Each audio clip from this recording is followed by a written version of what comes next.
Okay, so um, this is something that I've been wanting to do for the longest kind of time. Uh, and this returned to my brain because of a conversation that I had with Urban Ninja last night. We were talking about the next upcoming Souls game that has been on the books for years now. That they had announced, uh, God, I don't know how many years it's been since they announced this game. Black Myth Wukong. Uh, I had mentioned it to him and showed him various gameplay videos, and he was surprised because he didn't see any of them. Um, so that brought me to the attention of, well, this game is going to be about Sun Wukong, the Monkey King, and I wanted to have a deep dive, at least a video, one of these videos, because I already did a reaction to the gameplay, some of the gameplay regarding Black Myth Wukong. Uh, I didn't want to look at like too much because I wanted to be more surprised about the game and the game's lore and what they're going to be putting in this Souls game. So, what I've decided to do instead is to, like I said before, do a deep dive into Journey to the West. That's right. We are going to be looking at the mythical story about Sun Wukong, A Journey to the West. So, if you guys did not have this on your bingo card, yeah, it's here. And if you're going to enjoy this, please make sure to leave a like, comment down below, um, and subscribe because I want to do more things concerning uh myths that I'm interested in. So, that being said, let us get into this. Let's do this. Hold on. Let me fix this real quick so that way you guys can see me. All right, here we go. The Journey to the West is one of China's four great Yes, also this is by Legend Summarized. Um Legend Summarized by the Monkey King, Overly Sarcastic Productions. If you don't know this person, please go and watch their channel. It's been a minute since I've watched their stuff, and I've decided that this was the best possible answer for us to have a deep dive into Journey to the West. Like the most shortest possible way that I could possibly like present this and talk about this is by this. So please, the link for this the original video will be in the description. So there you go. All right, here we go.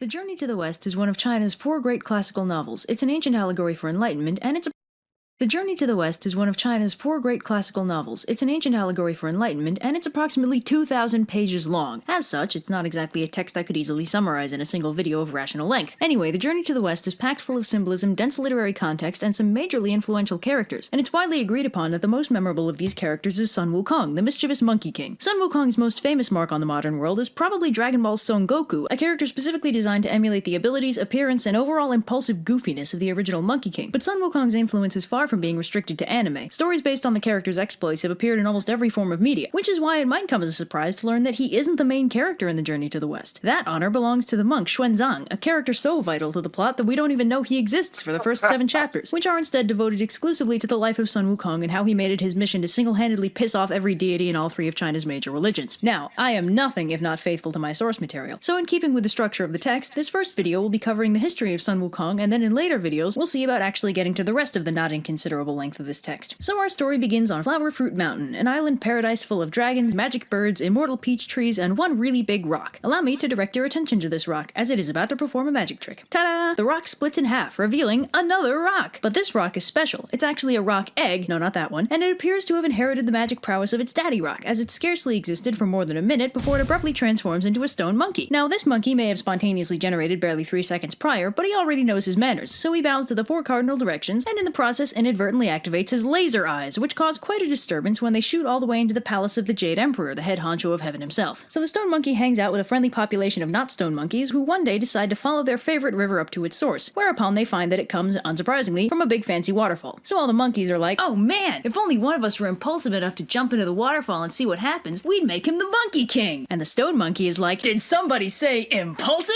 And dives in. So on the other side of the waterfall, he finds a gorgeous cavern decked out with an iron bridge and an enormous stone mansion, fully furnished with all the necessities of life. The monkeys are understandably impressed, and they all pile in to live in this newly discovered cavernous paradise, and for his achievement, the stone monkey is now officially crowned the Monkey King. So the monkey population of Flower Fruit Mountain live in peace and security for several hundred years, but one day, Monkey King has an existential crisis, pulls a Gilgamesh, and goes on a quest for immortality. 9 years and 2 continents later, he finally finds an immortal Taoist sage who lives on top of the mountain of heart and mind in the cave of the slanting moon and 3 stars. Man, these names are a mouthful. So the immortal sage Subodhi takes on the Monkey King as one of his disciples, and he gives him a new name, derived from a large number of increasingly complex character traits, and long story short, his name is now Sun Wukong. So after a 7-year training montage, Subodhi finally teaches Sun Wukong a way to become immortal, which Wukong starts practicing. Another 3 years go by, and Sun Wukong is feeling pretty good about life. He's practicing the Tao, he's functionally immortal, and life is good. But Subodhi warns him that he's not out of the woods yet. Turns out, the court of heaven doesn't actually approve of this method of immortality, and will send down 3 calamities in an effort to kill him, one every 500 years. First, they'll strike him with lightning, then later, if that didn't work, they'll set him on fire. And finally, if neither of those do the trick, they'll straight up disintegrate him. This understandably wigs out Sun Wukong, but Subodhi offers to teach him the art of the earthly multitude, which will let him transform into 72 different things. With this, the 3 calamities won't be able to touch him. He also teaches Wukong how to fly, just because. But, unsurprisingly, giving awesome cosmic powers to a suicide. Okay, so let's break this down. So he was born from a stone. He's a stone monkey. He's not a regular monkey. He's a stoned monkey. He went to go be with the other monkeys. They made him Monkey King because he got to go in the waterfall first, found their little kingdom, this palace, made it their kingdom, got to go, and then decided to go up to be trained by this monk for 3 years, teaching him about immortality. The gods didn't like it, the fact that he's just doing it like this, and they're trying to kill him. Crazy thing is, though, he can transform into various different things, and he can fly. Holy shit. Impulsive magical monkey leads to some wacky hijinks, and Master Subodhi has to kick him out so he won't accidentally reveal his secret teachings. So Sun Wukong, now immortal, 20 years older and hypothetically wiser, at last returns to the Water Curtain Cave on Flower Fruit Mountain, and he returns just in time since the monkey population has been being harassed by a monster known only as the Monstrous King of Havoc, who's been intermittently stopping by and kidnapping them to use as servants. So Wukong goes and challenges the monster to a duel and proceeds to absolutely kick his ass with his newfound Taoist superpowers, and then he rescues the captive monkeys and flies them all back home. So all is well on Flower Fruit Mountain, but Wukong decides that his monkey kingdom should probably have a monkey army, so stuff like the kidnapping thing doesn't happen anymore. On that note, Wukong also takes a trip down to the Dragon Palace in the Eastern Ocean to see if the Dragon King has a weapon befitting his strength that he could borrow. Long story short, after dismissing every superpowered weapon the Dragon King offers him, Wukong ends up taking an obscenely heavy magic size-changing iron pillar out of the palace treasury and using it as a staff. So Wukong's very happy with his new weapon and asks the Dragon King for some fancy new duds to go with his fancy new stick thing. And by now, the Dragon King is so terrified of this super powerful monkey that he gathers all of his dragon brothers and together they assemble a fancy outfit for Wukong just to get him out of their house. When he returns to Flower Fruit Mountain to show his mates his gear, he gets so hyped up that he briefly turns into a huge demonic caricature of himself, which terrifies the local demon population so much that demon kings show up at his front door to form an alliance with him. So life is going pretty well for the Monkey King, until one day, while taking a nap, he's abruptly kidnapped by 2 emissaries of Yama, the king of hell, who carry him off to the underworld. Wukong is understandably pissed, seeing as this is technically death and violates the whole immortality deal, and he starts bashing his way into the Palace of Darkness to lodge a complaint with the 10 Kings. So the 10 Kings are like, whoa, there must have been some kind of mistake. I mean, there must be a bunch of dudes named Sung Wukong, right? And Wukong is like, yeah, right. Show me where that's written down. So they sort through all the ledgers of the dead until they find the one about him, and he scribbles out his name, along with the names of as many monkeys as he can find, thus freeing them from the jurisdiction of the underworld gods. Satisfied, Wukong bashes his way back out of the underworld, then wakes up and tells all the monkeys the good news. But all is not well in the kingdom of heaven, as the Jade Emperor finds himself inundated with complaints about this Monkey King who keeps causing trouble. So at first, the Jade Emperor wants to have him arrested for his shenanigans, but the spirit of Venus suggests instead that they offer the Monkey King a position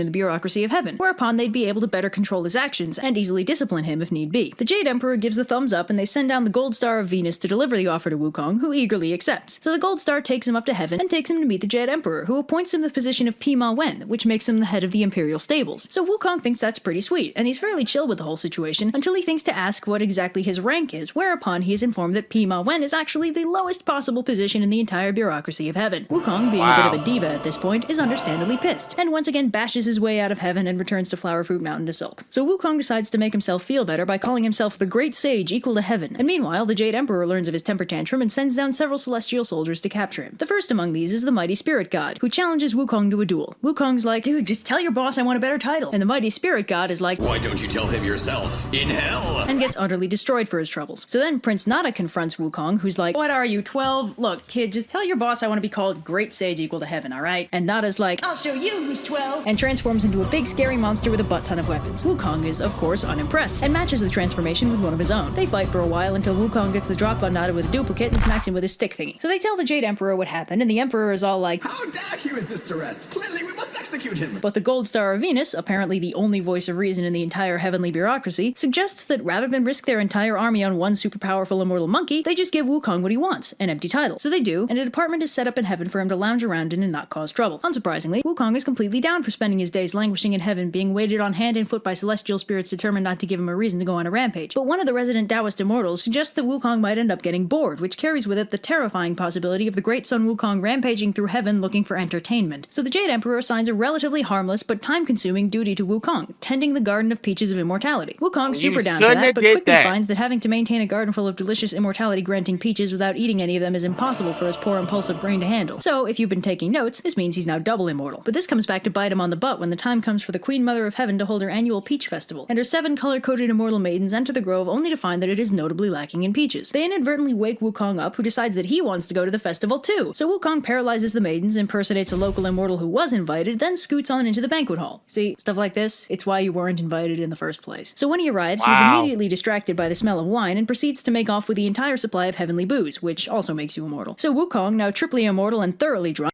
he has no impulse control. Jesus Christ. First he eats the peaches, then he gets all the booze and drinks it. Christ. Inadvertently stumbles into Lao Tzu's little Y'all slice of should've just heaven while left this searching for a monkey place to alone. sleep it off. And if you want to know who this Lao Tzu person is, I'm working on it, goddammit. Ninjas, oh god! So drunk Wukong stumbles into Lao Tzu's palace to say hello, but he can't find the sage anywhere. But he does find Lao Tzu's alchemical lab, in which he finds several gourds full of pills of immortality. 3 guesses as to what Wukong does next.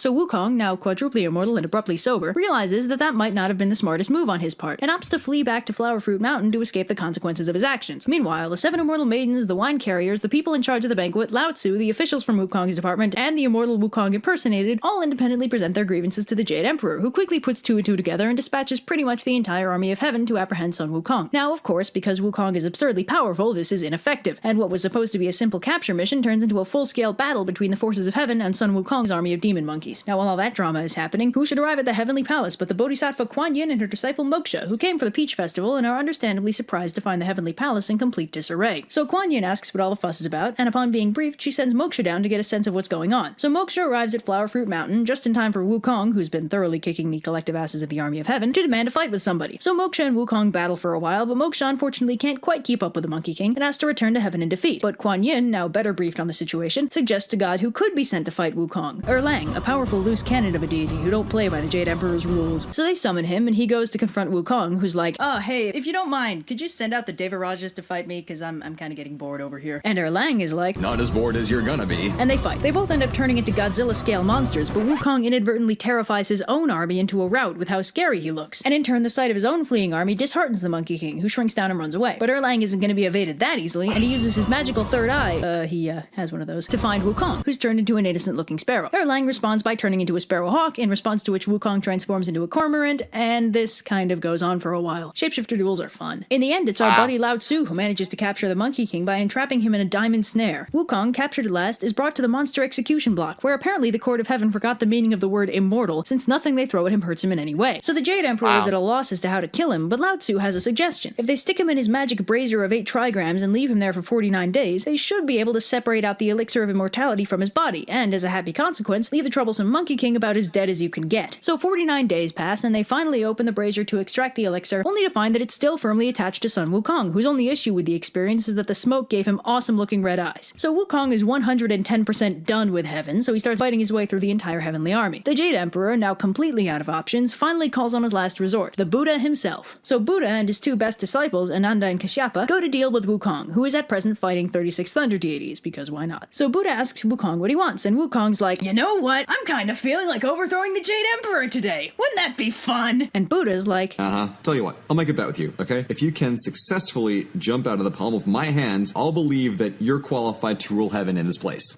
and it's time for another exciting round of What Will Sun Wukong Do Next? Let's hear it, ladies and gentlemen.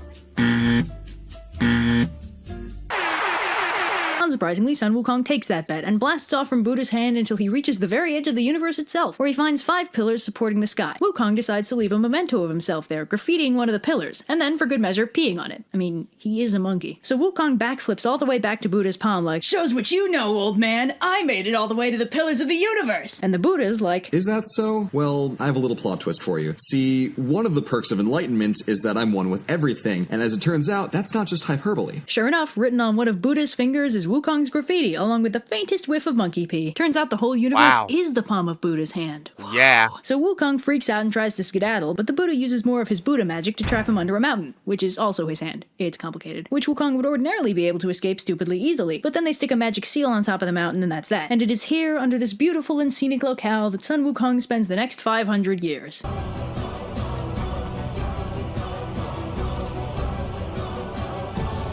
And you know what? You know what's crazy? You want to know what's crazy?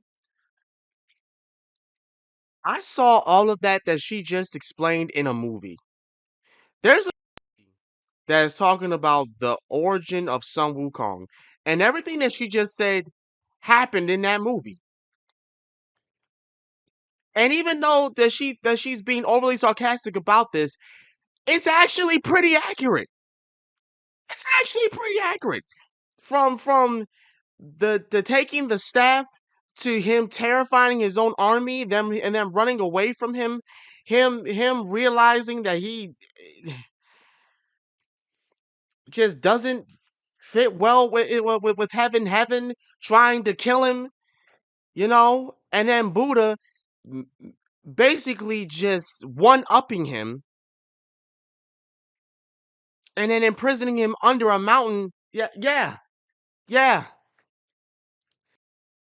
Last time on the journey to the west, the mischievous Monkey King Sun Wukong, after achieving immortality 6 ways from Sunday, was brought down by the forces of heaven and placed inside Lao Tzu's brazier of the 8 trigrams to be rendered down into an immortal elixir. However, our hero proved too powerful for this scheme and broke free, wreaking even more havoc in heaven. But his reign of terror was abruptly ended when he was imprisoned by the heavenly Buddha beneath the 5 Phases mountain, where he must now wait for a chosen someone to come set him free. So Buddha returns to his home, the Thunderclap Monastery, where he spends a relaxing 500 years writing up 3 baskets of scripture. Now, these 3 scriptures are apparently so powerful that they are capable of redeeming even the most sinful of sinners. Well, sounds fishy to me, but hey, I'm not the guy with the universe in the palm of his hand. So these amazeballs scriptures need to be delivered to the land of the East in order to spread Buddhism to the sinful folk who live there. But there's just one problem. For some reason, Buddha can't deliver them himself, so they need to find someone in the land of the East who can make the journey to the Western Heaven to pick up the scriptures and then return with them. Our friend the Bodhisattva Kuan Yin volunteers to find such a person, and after receiving 5 magical artifacts to give to the scripture pilgrim, she goes off eastward to find someone worthy of making the journey to the West. Roll credits. So Kuan Yin and her disciple Moksha head out along the route the scripture pilgrim will have to take, as a way to test the waters and make sure the guy can make it through in the first place. Their first encounter with a murderous river spirit 3 minutes out from the Thunderclap Monastery is not exactly encouraging. But Kuan Yin persuades the guy to chill out and wait for the pilgrim, and then to join and aid him on his quest, with the added bonus that he'll be redeemed for the crime that got him exiled to the river in the first place. He accepts the offer and is given the name Sha Wu Qing, or Sandy for short. Don't ask me how Sandy is short for Sha Wu Qing. So Kuan Yin and Moksha continue on their merry way, whereupon they encounter a pig demon wielding a huge rake. He and Moksha fight for a little bit until he notices Kuan Yin and immediately stops the fight in favor of asking her for forgiveness, because he's made something of a habit of eating people who come along the road, because he's a demon. Kuan Yin again suggests that he join the pilgrim too when he comes along this way and thus be forgiven for the whole eating people thing, and the pig agrees, and Kuan Yin is putting this pilgrim in pretty questionable company. Kuan Yin gives him the name Chu Wu Neng, Pigsy for short, and heads off, leaving Wu Neng to remain strictly vegetarian until the pilgrim arrives. So they continue onwards when, surprise, they encounter yet another charming individual who could potentially help our as yet nebulous pilgrim. Can you tell that this story is the origin of a lot of anime tropes? In this case, our colorful character is a young dragon who accidentally set fire to his dad's palace a little, and for this transgression against fire safety has been sentenced to death by the Jade Emperor. Kuan Yin persuades the Emperor to pardon the young dragon, and then she directs him to a nearby river, where she instructs him to turn into a white horse when the pilgrim passes by to help him reach his destination. Anyway, they continue on, only to encounter an unexpectedly luminous mountain, the Mountain of Five Phases, and with it the imprisoned Monkey King.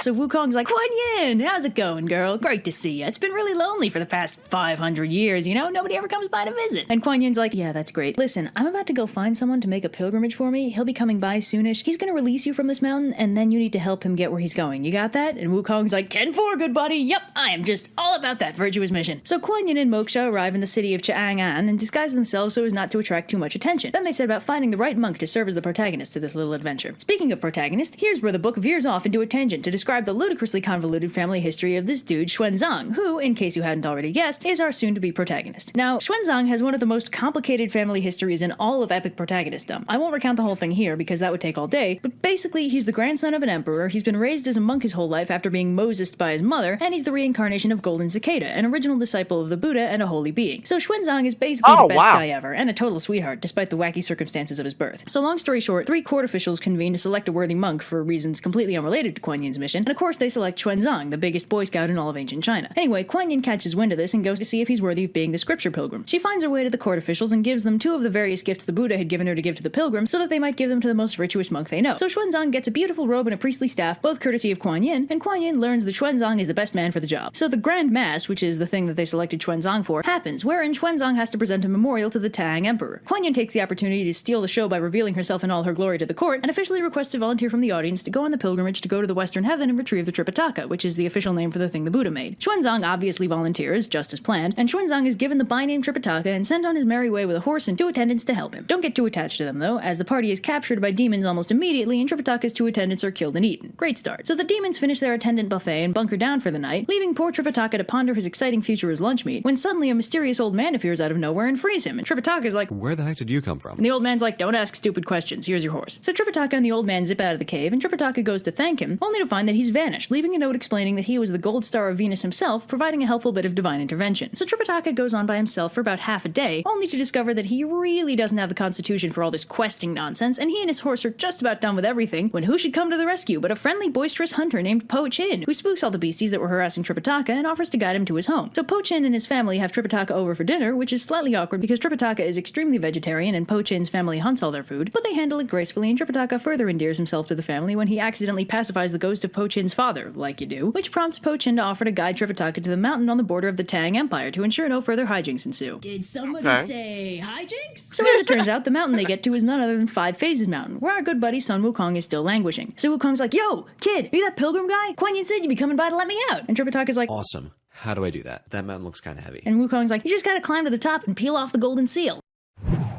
Aww. So Tripitaka manages to get the seal off the mountain, and after he backs off to the minimum safe distance, Wukong breaks the mountain in half and zips on over. So Tripitaka and Sun Wukong continue westward together, but they've hardly gone 10 feet down the road when suddenly they're beset by bandits. So Wukong's like, don't worry, master, I know exactly what to do in this situation, and proceeds to kill all the bandits with his trusty stick thing. But Tripitaka's like, Son, we don't kill people. and Wukong's like, I think you mean you don't kill people. And Tripitaka's like, No, you're Buddhist now. Buddhists do not kill. and Wukong's like, ooh, look at Mr. Big Shot over here telling me who I can and can't kill. And storms off in a huff, which, if you'll recall his not inconsiderable mobility, means the Monkey King is over the horizon before poor Tripitaka can get a retort out. So Tripitaka heads off on his own for a bit when he runs into a mysterious old woman holding a fancy shirt and cap. So the old lady's like, hey, what's the matter, kid? You look like our superpowered disciple just totally ditched you or something. And Tripitaka's like, You got it in one, mysterious old woman.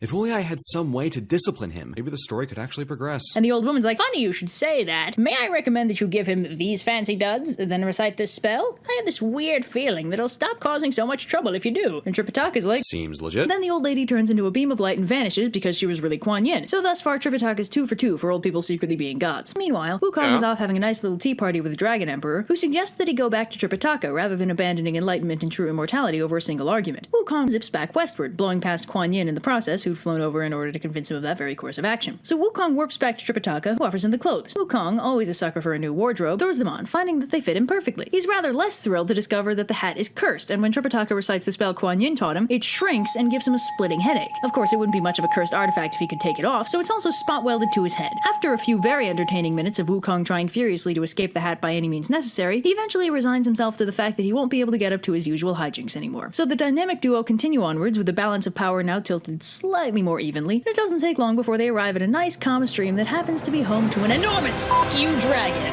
Oh my.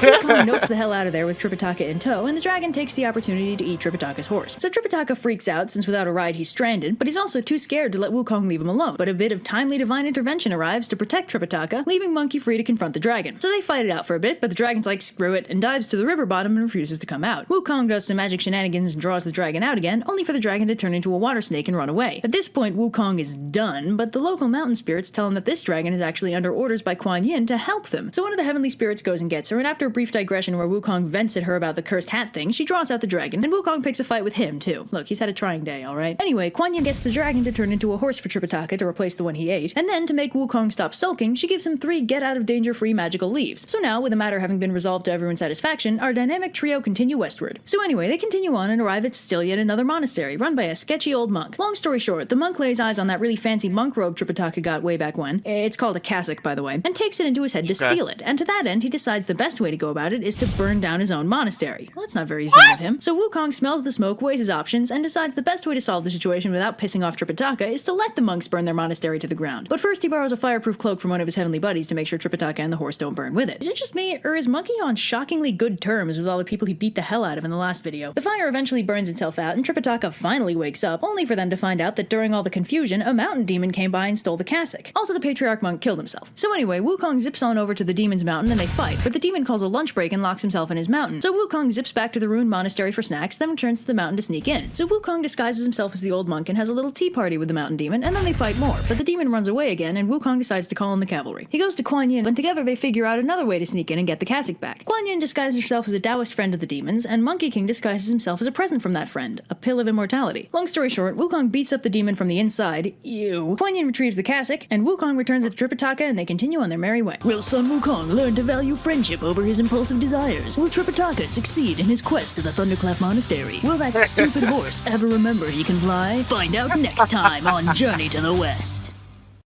Last time on the Journey to the West, the virtuous monk Tripitaka set out on his journey to the Thunderclap Monastery, where he was soon joined by the powerful but foolhardy Sun Wukong. Though the Monkey King was originally too stubborn and reckless to be controlled, Kuan Yin saved Tripitaka from an early end to his story by inflicting a cursed restraining bolt on the uncontrollable Monkey King, forcing Wukong to finally put someone else's needs before his own. After defeating a monstrous river dragon who then joined their team, the trio soon found themselves faced with new perils, for the mountains are full of greedy and murderous demons, and our heroes have a very long way left to go. So our heroes continue westward and arrive at the outskirts of a nearby village, where Wukong notices an apparently unusual-looking young man. He immediately grabs the kid and starts interrogating him about the village, and although he's unsurprisingly rather reluctant to answer, the young man, whose name is Cao Tsai, eventually spills that something's actually amiss, and the village isn't quite so idyllic as it looks. See, a while back, a big ugly monster shapeshifted into a handsome dude and married a young woman from Cao Tsai's extended family. Then after the marriage, he,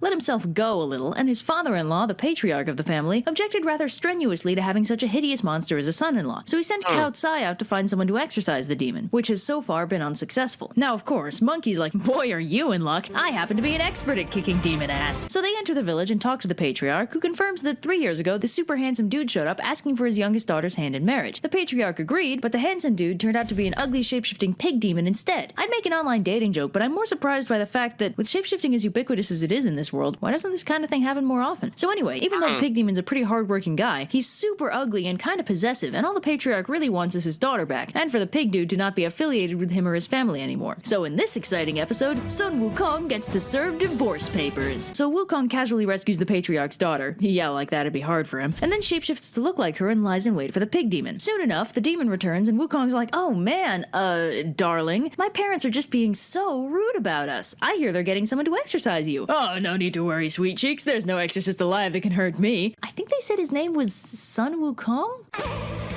Well, it's been fun, sweetheart, but I need to go disappear for a few.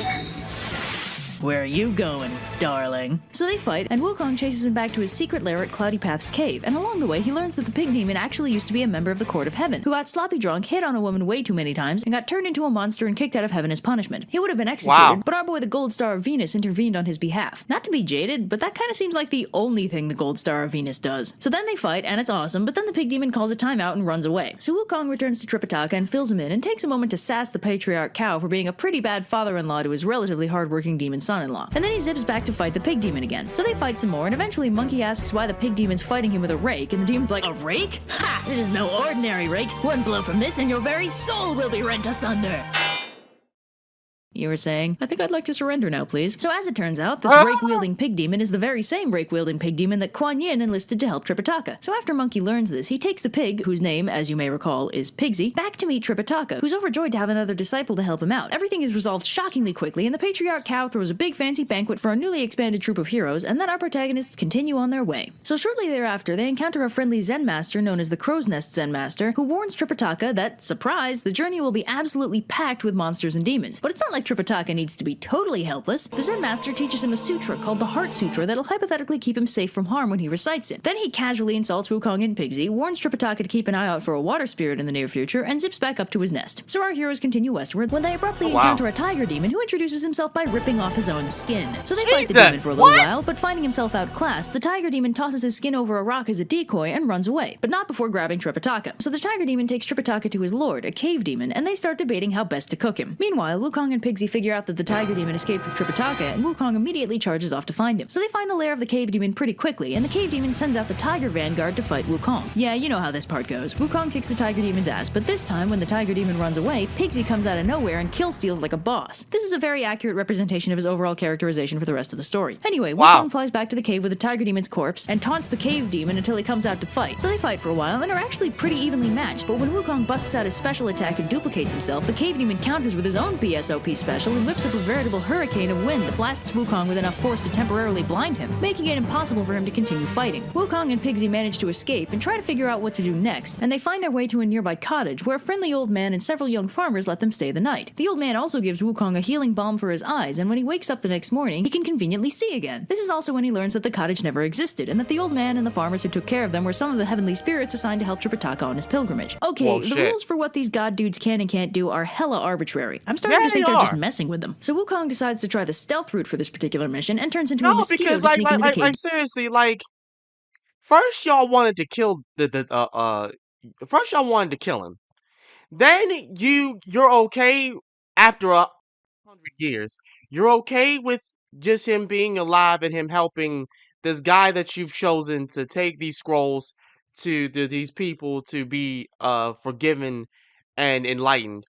And you're just okay with helping him now. Wow. Demon's lair, whereupon he finds that Tripitaka is both still alive and rather grumpy at his delayed rescue. On his way out, he overhears that one of the cave demon's minions ran into Pigsy, but obviously didn't see Wukong, so the cave demon speculates that either he managed to kill Wukong with his wind, or the Monkey King ran off to get help. But that'd be absurd, because there's only one person who can resist the cave demon's wind, and that's the Bodhisattva Ling Chi. So Wukong zips back to Pigsy, and with a little help from the disguised Gold Star of Venus, my god, that is all he does. They find their way to the home of Ling Chi, where Wukong explains the situation. The Bodhisattva explains that he'd previously defeated the cave demon, but allowed him to to remain in the mountains so long as he didn't hurt anyone. Seeing as this rule has been broken, Ling Chi grabs the flying dragon staff and prepares to unleash some righteous butt-whooping. So they fly back to the mountain, Wukong busts down the door, and he goes a few rounds with the cave demon before the demon starts charging his special attack. But right before he unleashes it, Ling Chi throws the flying dragon staff at him, whereupon it turns into an actual dragon and punts the cave demon into a mountain so hard that he reverts back to his true form, which is apparently a mink. So Wukong and Pigsy rescue Tripitaka, then get lunch and continue on their merry way. So soon enough, they reach a huge turbulent river, which would be bad enough on its own, but then a huge monstrous demon pops out of the river and makes the situation even worse. Wukong nopes out of there with Tripitaka in tow while Pigsy and the river spirit fight. Wukong stands guard for all of 5 minutes before the need to assert his badass status takes hold, and he dives into the battle, whereupon he immediately ends it by whacking the river spirit really hard. The spirit freaks out and dives back into the river, whereupon our heroes start planning their next move. They agree that, unfortunately, the river spirit is probably their best bet for getting Tripitaka across the river, but there's just one problem. Wukong actually sucks ass at fighting underwater, so it's up to Pigsy to go down there, lure the spirit up to the surface, and then let Wukong kick his ass on dry land. The plan works pretty well, except Wukong is, say it with me now, too impulsive, and the spirit dives back into the river as soon as he sees the Monkey King coming at him. They try again the next day, but this time the river spirit is wise to their tricks and refuses to take the bait at all. Wukong finally decides that the best thing to do in this situation is to go find Kuan Yin, since she wouldn't have sent them on an impossible journey, so she has to have a plan. And unsurprisingly, she does. See, this river spirit is, say it with me now, the same one she found on her way to Chang'an, and the first spirit she enlisted to help Tripitaka on his way. She sends Moksha back to Wukong, whereupon he calls the spirit up with the byname that Kuan Yin gave him, Wu Qing. So Wu Qing, aka Sandy, learns that the scripture pilgrim was right there the whole time, and if either of his disciples had bothered to mention anything about the scriptures, this whole debacle could have been avoided. Once again, good communication fails to save the day. So now all our protagonists are assembled. Tripitaka, the mortal divine monk at the heart of the story, Sun Wukong, the impulsive but insanely powerful muscle of the group, Pigsy, the gluttonous celestial soldier seeking forgiveness, Sandy, also a disgraced celestial warrior and the only party member who can swim, and the horse. Hey, you were in a river when they first found you. You clearly know how to swim. Why couldn't you fight Sandy? Or just take Tripitaka across the river in the first place? Don't give me that kind of backtalk. What do you even do? I don't care if you're an allegorical representation of the human will. You're a goddamn dragon. You have no business being this disappointing. Okay, so now No, that the for story's real been though. entirely... I get that you were a horse, but you were a goddamn dragon, just like she said. You could have easily taken them across. Could have easily taken them across. Despite the fact that they had to do was just say, "Oh, hey, this is the dude that they told you to be with. So we're not gonna hurt you. Just come on out and come with us." Like that. set up and our cast has been assembled, the journey to the west becomes very episodic. It's a real monster of the week kind of thing, with a new mountain and corresponding monster every couple chapters. Now, they're all good, and you should really just read the books, but for the sake of education and also pure fun, I'm going to be covering the more memorable, dramatic, or funny episodes in a series of shorter videos with one to each episode, while skipping over the filler and the 8-chapter power-up sequences. So get ready for Journey to the West, Kai! Not Journey to the West, Kai. Jesus.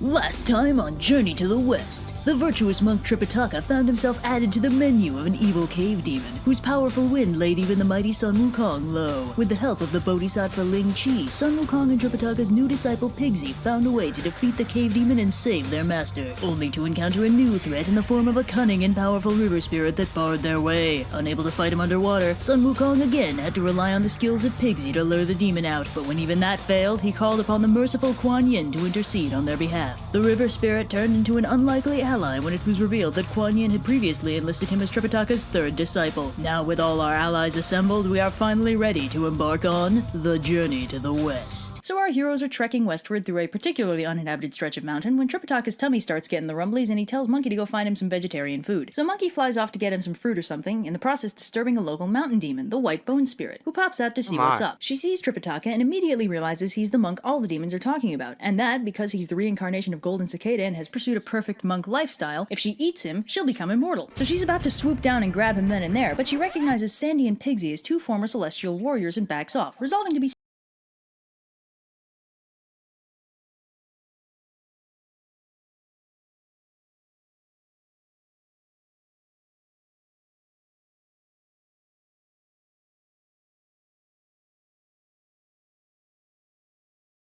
girl is a demon with his special demon eyes. So he drops everything and whips out his murder stick, but Tripitaka panics and grabs him because seriously, dude, at least explain your motivation. So Monkey's like, alright dude, listen, Disguising yourself as a hot chick? That's like man-eating demon trick number 1. Hell, I did it all the time back when I ate people. Amazingly, Hey, this stirring bro. argument fails to convince Tripitaka, so Monkey's like, alright, I get it. You think she's hot. How about I give you 2 lovebirds a little privacy? And while Tripitaka's paralyzed with embarrassment, Monkey smacks the demon in the face. So Tripitaka's like, Monkey, what the hell? but Monkey points out that the delicious, totally not poisoned rice had rotted and filled with maggots as soon as he killed her, which is not typically a trait of healthy food. So Tripitaka almost believes him until Pigsy, extremely salty about Monkey ruining his chances to score, goes all, oh sure, come on, what's more likely? That Monkey just killed a demon? Or that Monkey just murdered an innocent girl and used his powers to make you think he killed a demon? So Tripitaka gets really mad and uses the magic migraine spell, then tells Monkey that a killer can't be one of his disciples. But Monkey manages to persuade him to let him stay, and the group awkwardly treks on after burying the totally innocent girl. Speaking of, the white bone spirit had actually dropped her body right at the moment of impact and skedaddled off into the sky, leaving her body below. She starts working on how to get rid of Monkey so she can get some of that sweet man flesh. So she turns into an elderly woman and hobbles up to the group like, excuse me, have any of you seen my beautiful innocent daughter that totally came this way a little while ago? I'd hate to think that something happened to her. So Monkey obviously insta-kills her, again, and Tripitaka flips out, uses the migraine spell, and with Pigsy's encouragement, kicks him out of the group again. But Monkey's like, alright, but if you're gonna kick me out, could you at least get this stupid thing off first? Which is when everyone learns that Tripitaka has no idea how to get Monkey's cursed hat off his head. So he agrees to keep Monkey on as a disciple, since it wouldn't be fair to cut him loose without actually cutting him loose, and they continue on together. Soon enough, they spot a totally innocent old man in the distance, and Pigsy's like, oh, horror of horrors! Clearly this is the patriarch of the family that Sun Wukong so callously murdered for no reason. Clearly Monkey will use his great powers to escape justice and leave us to take the blame.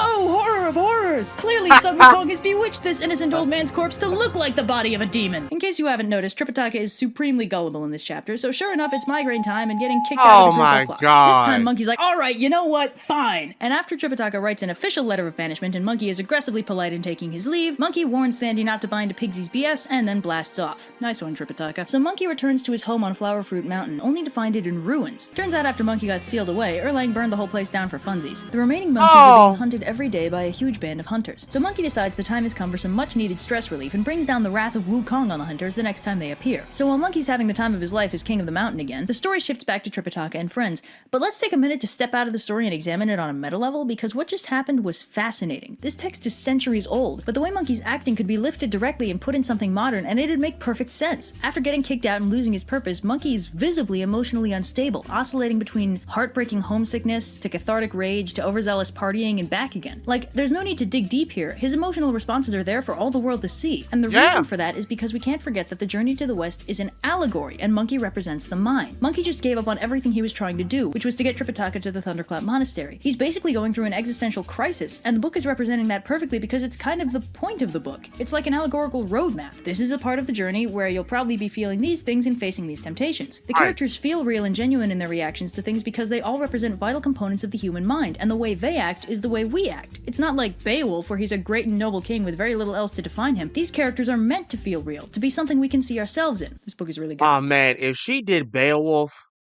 we gotta do it. We gotta do that next. If she did the story of Beowulf, we gotta do it. We have to do that next, bro. I love me some Beowulf.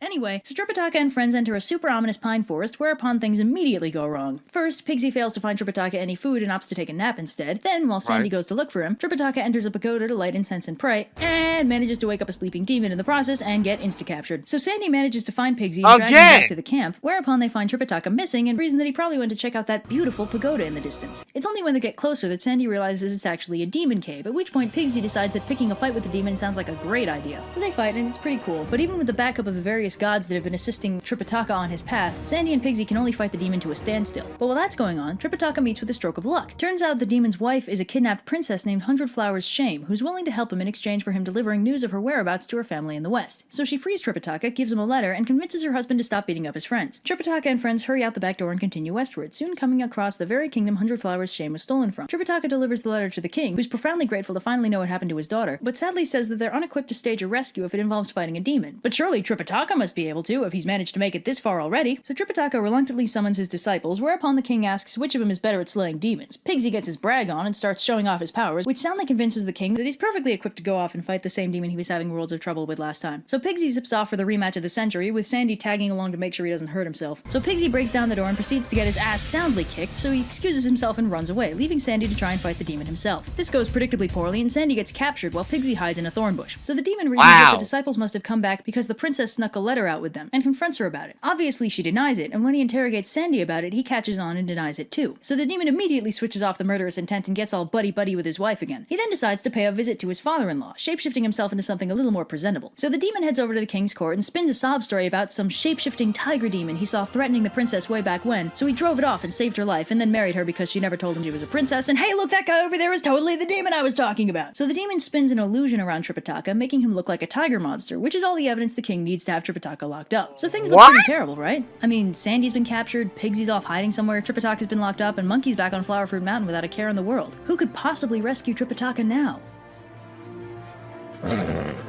That's right! It's finally the horse dragon's time to shine! So the dragon turns back to his true form and scouts out the palace a little, and sees that the demon has returned to his true form and is currently in the process of eating his attendants and drinking all the wine in the palace. So the dragon shapeshifts into a beautiful young woman and scoots into the hall, impressing the demon with magic tricks and singing for him. Soon enough, the demon asks if she can dance, and the dragon's like, oh, a little, but it'll look much better if I use swords. So she does a little sword dance for him until she spots her opening and takes a swing. The dragon turns back to his true form and does battle with the demon for a while, but he's clearly outclassed and ends up having to run after his leg gets injured. He hides at the bottom of the moat until the demon loses interest and then turns back into a horse and limps into the stable for the night. Soon, however, Pigsy comes crawling back, hoping to get some help in rescuing Sandy. Instead, he gets chewed out by the horse for being too overconfident and ruining everything. Pigsy decides the sane course of action would be to pack his things and return to his peaceful life in the village with his own kidnapped wife, but the horse is having precisely none of his sass today and refuses to let him leave, unless it's to go apologize to Monkey and get him to sort this all out. So Pigsy reluctantly flies off to Flower Fruit Mountain, whereupon he finds Sun Wukong hanging out with his enormous monkey army. Pigsy tries to sneak closer, but Monkey spots the intruder and has his monkeys bring him up to the front. He immediately recognizes Pigsy, and after being assured that he hasn't been banished too, Pigsy, rather than owning up to the disaster scenario, instead tells Monkey that nothing's wrong, Tripitaka just missed him so much. So Monkey's like, neat, in that case, let's just hang out for a little while. So Monkey leisurely spends his morning hanging out on his beautiful mountain and eating fruit, while Pigsy tries to find ways to persuade Monkey to leave right this second without seeming too desperate. After a while, Pigsy's like, well,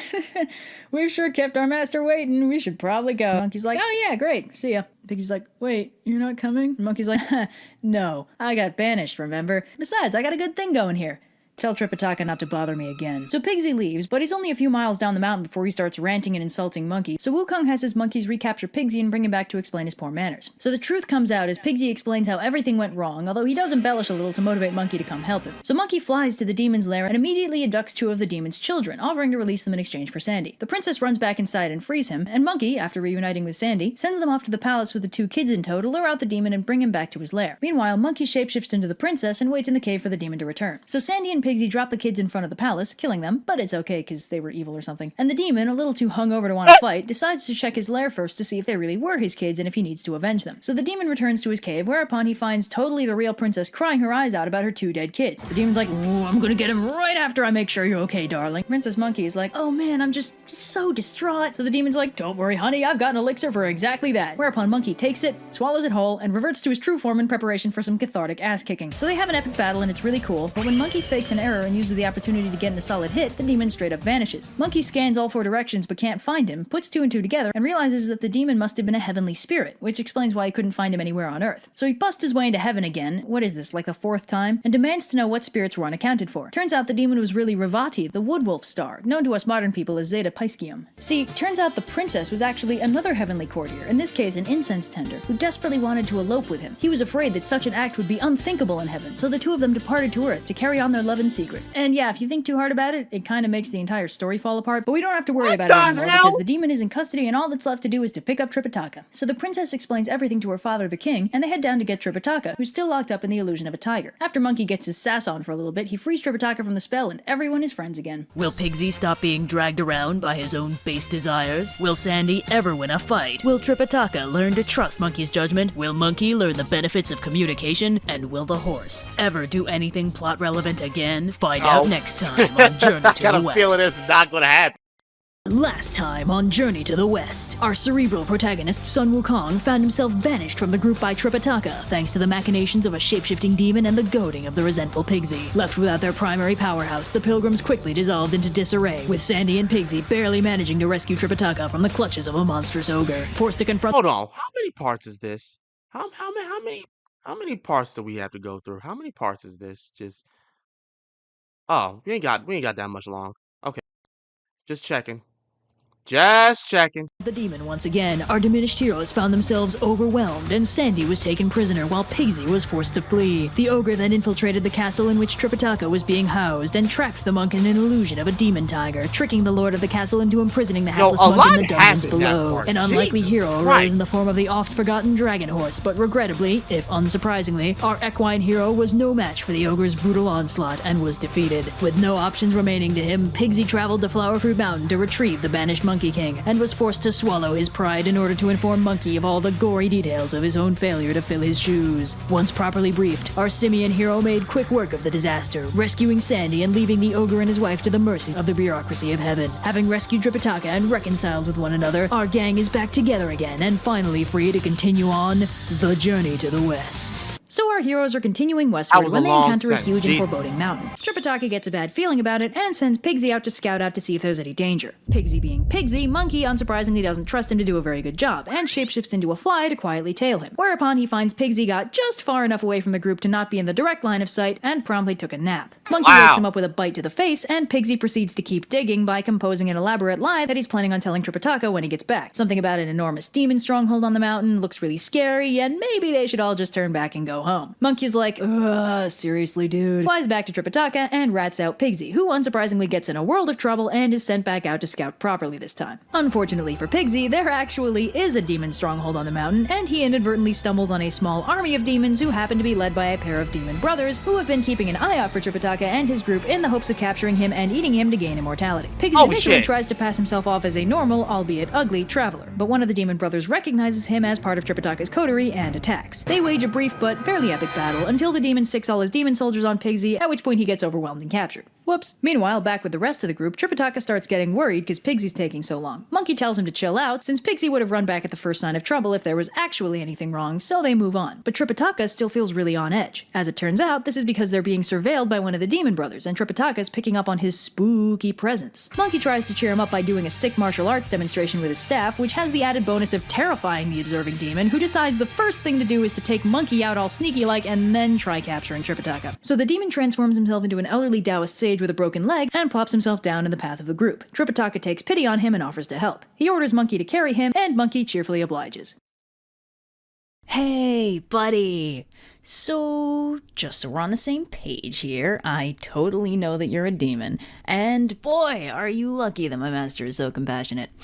Anyway, no pressure, but I'm gonna be dropping you off the first cliff I see. So the demon unsurprisingly panics and calls on the local mountain demons to drop 3 mountains on top of Monkey, which actually manages to pin him down. Just barely. The demon then chases down Tripitaka and captures him, Sandy, and the horse. So the entire gang minus Monkey is strung up in the demon's lair, and Monkey is stuck under 3 mountains and having crazy flashbacks to the last time a mountain got dropped on his head, so basically fun times for everybody. But soon enough, the local mountain gods recognize Monkey and freak out, freeing him as soon as possible and asking him to pretty please not kill them. Luckily for them, Monkey instead chooses to sublimate his aggression on 2 mook demons that happen to be heading their way. As it turns out, the demon brothers sent them over to finish him off. Monkey notices a strange light coming off of them, and when he asks the mountain gods about it, they say it's probably coming from a couple of the sacred treasures that the demon brothers have. Apparently they have 5 in total, each one quirkier and more powerful than the last. So Monkey spontaneously decides that Tripitaka can wait because he absolutely has to collect all 5 sacred treasures. So he turns himself into a Taoist sage, flags down the demons, and asks them about their treasures. They explain that they've got a gourd and a vase, and conveniently they both work the same way. If the wielder calls someone's name and the person responds, they'll be sucked into the treasure and dissolved. Monkey's like, Oh, wow, that sure sounds pretty cool.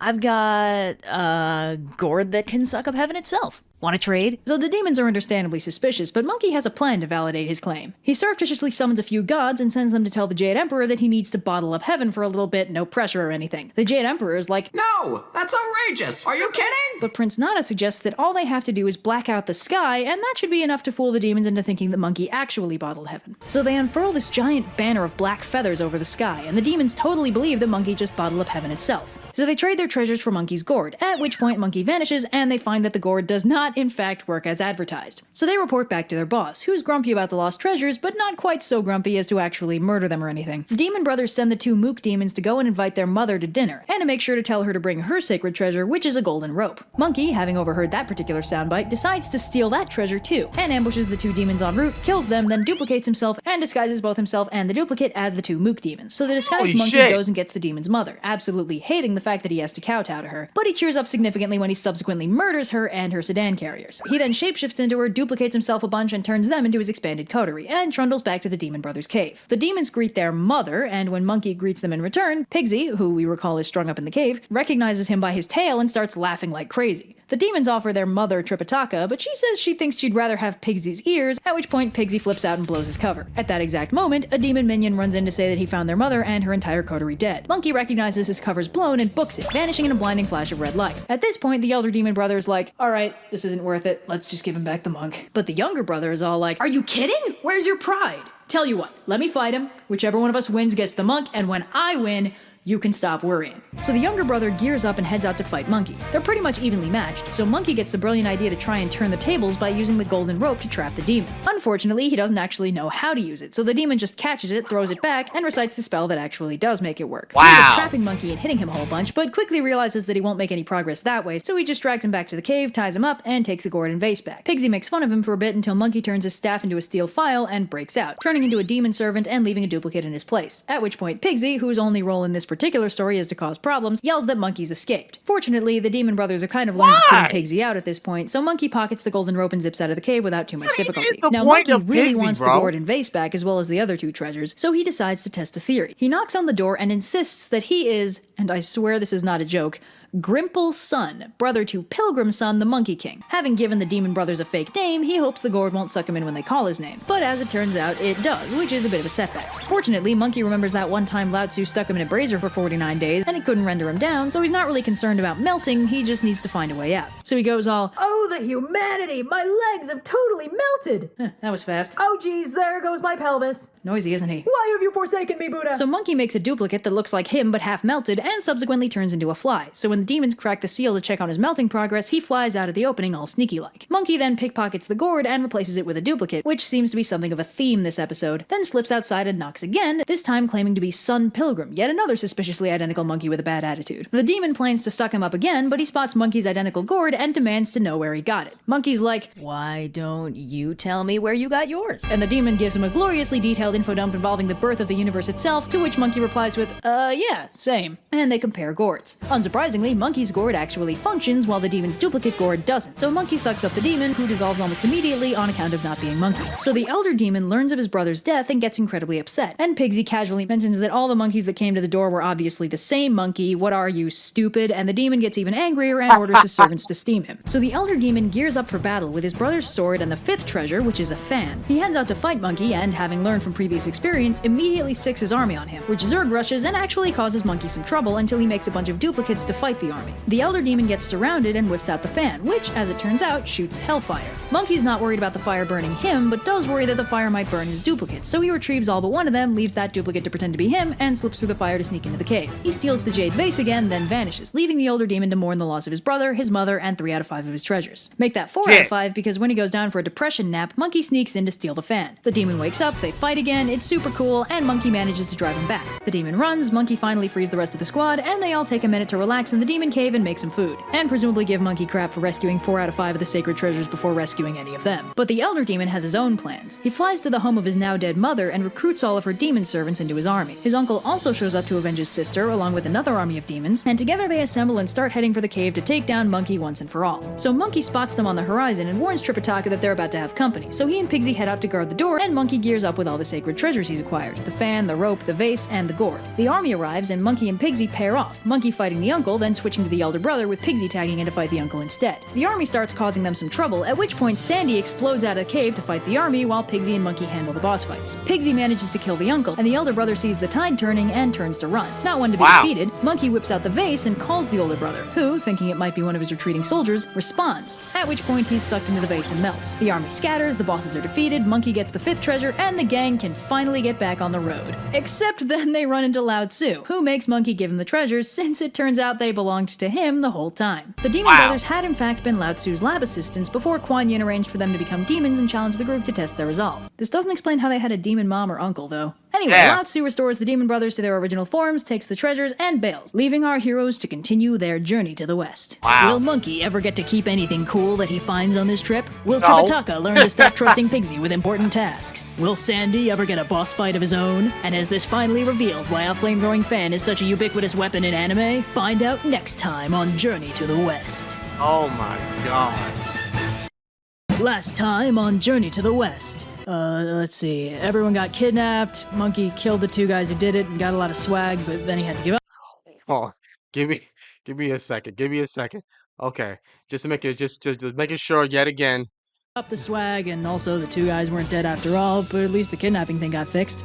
Now, after that narrative cul-de-sac, it's time to continue on the Journey to the West. So my our heroes God. are trekking westward, having just wrapped up another wacky adventure I didn't see fit to animate, when they come upon a huge craggy mountain that's giving off some serious bad vibes. Monkey's starting to recognize a pattern when it comes to the gang dealing with ominous mountains, and has barely managed to get a warning out before the mountain barfs out a huge red cloud that immediately lights up into a fireball. Like with a lot of demons they've faced, only Monkey can actually see the demon cloud, but the gang's learned to trust his judgment enough that nobody bats an eye when Monkey yoinks Tripitaka off the horse and prepares for combat. But the demon in the cloud notices Monkey noticing him, and deciding that it'd be best to avoid a direct confrontation with anything powerful enough to see him, vanishes back into the mountain. Monkey goes all, false alarm. Alright, let's keep moving, and bundles Tripitaka back onto the horse so they can get through the spooky mountain as quickly as possible. But the demon isn't gone, just plotting. He decides to try a more sneaky tactic to get close to the group, so he plops himself down about a mile from the gang and turns himself into an emaciated little kid tied up and hanging from a pine tree. Then he starts yelling for help. Tripitaka's like, Hey, it sounds like someone needs help. and Monkey's like, well, good for someone, and does a little spell to jump their progress up the mountain so they're well out of earshot. Add that to the list of things Monkey could do to make the entire journey moot that he won't do because it doesn't gel with the allegorical journey. Anyway, the demon kid is like, who the hell are those guys? And sees that they're inexplicably way farther up the mountain than he expected, and they've bypassed him altogether. So he catches up to them, plops himself down nearby, and repeats his helpless dangling orphan routine. Of course, the demon briefly returning to cloud form means Monkey once again spots the demon cloud and tackles Tripitaka off the horse, so Tripitaka's almost too busy yelling at him to hear the oh-so-pitiful cries for help just over the ridge. But hear him he does, and Tripitaka finds the extremely helpless and pitiful-looking child dangling from a nearby tree. The child introduces himself as Red Boy and tearfully recounts his entire life story, which boils down to, my dad is dead, and my mom has been abducted by bandits who left me to starve. Tripitaka is like, I instantly believe you. Pigsy, cut this poor boy down. Pigsy's like, I also instantly believe you, and will of course cut this poor boy down. But Monkey is like, guys, seriously, this whole thing makes no sense. Besides, even if he is telling the truth, everyone who could possibly take care of this kid is dead, so there's no point in rescuing him. This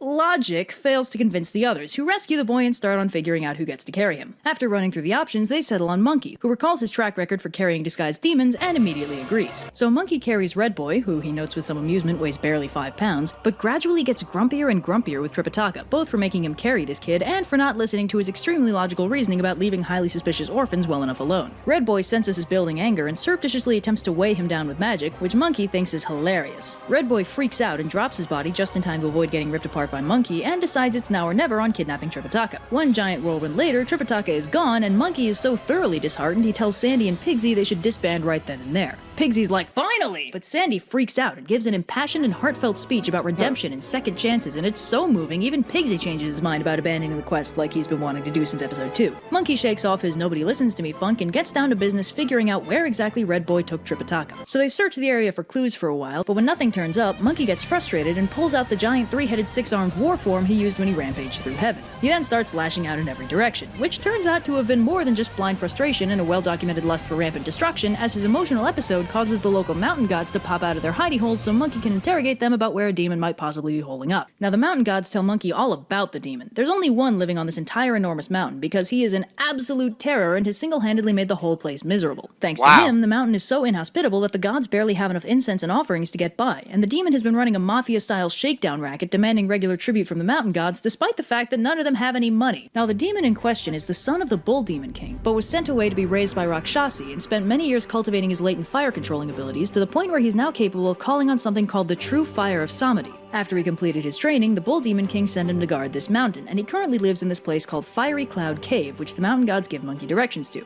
Now, as soon as Monkey hears that Red Boy is the son of the Bull Demon King, all his worries melt away, because you might recall from his origin story way back in episode 1, Monkey was actually friends with the Bull Demon King way back in the day, making Red Boy something approximating his nephew. Obviously, families never get in fights, so Monkey's confident that as soon as he explains this to Red Boy, everything will be fixed and they'll get Tripitaka back no problem. So Monkey and Pigsy zip over to Fiery Cloud Cave and demand that Red Boy Boy send out Tripitaka. Instead, he sends out these 5 weird carts and arranges them according to the 5 phases, and then comes out looking for a fight. Perhaps unsurprisingly, Monkey's little, "Hey man, I was friends with your dad 500 years ago" argument fails to persuade him to knock it off, and they fight. Pigsy observes that while they're roughly evenly matched, Monkey has Red Boy on the defensive, so in a bid for glory, he dives in and whacks him with his rake. Red Boy responds by diving into one of the carts from earlier and subsequently punching himself twice in the face. But there's a method to his madness, as Red Boy recites a spell and immediately shoots fire out of every hole in his face. Fire also erupts from the carts, and while Pigsy books it across the river, Monkey makes a fire-repelling charm and dives into the inferno. But he can't find Red Boy in all the smoke, so he jumps clear of the fire and returns to the others, specifically to tear Pigsy a new one for bailing just when the fight was getting good. They argue strategy for a while until Sandy recommends that, since Red Boy's hand-to-hand combat skills are relatively underdeveloped and he seems to mostly rely on his fire powers instead, maybe they should focus on finding a way to put out the fire instead of just arguing. So Monkey jets off to the Eastern Ocean to conscript the help of one of the Dragon Kings in whipping up a little rainstorm. After hemming and hawing over paperwork for a while, since making a proper storm requires the approval of the Jade Emperor, the Great Dragon surreptitiously loans Monkey one of his armies and sends him back. So Monkey heads back to the cave, with the Dragon army hiding in the clouds overhead, and picks another fight with Red Boy, who again starts lagging behind and busts out the flames of Samedi when the fight goes south.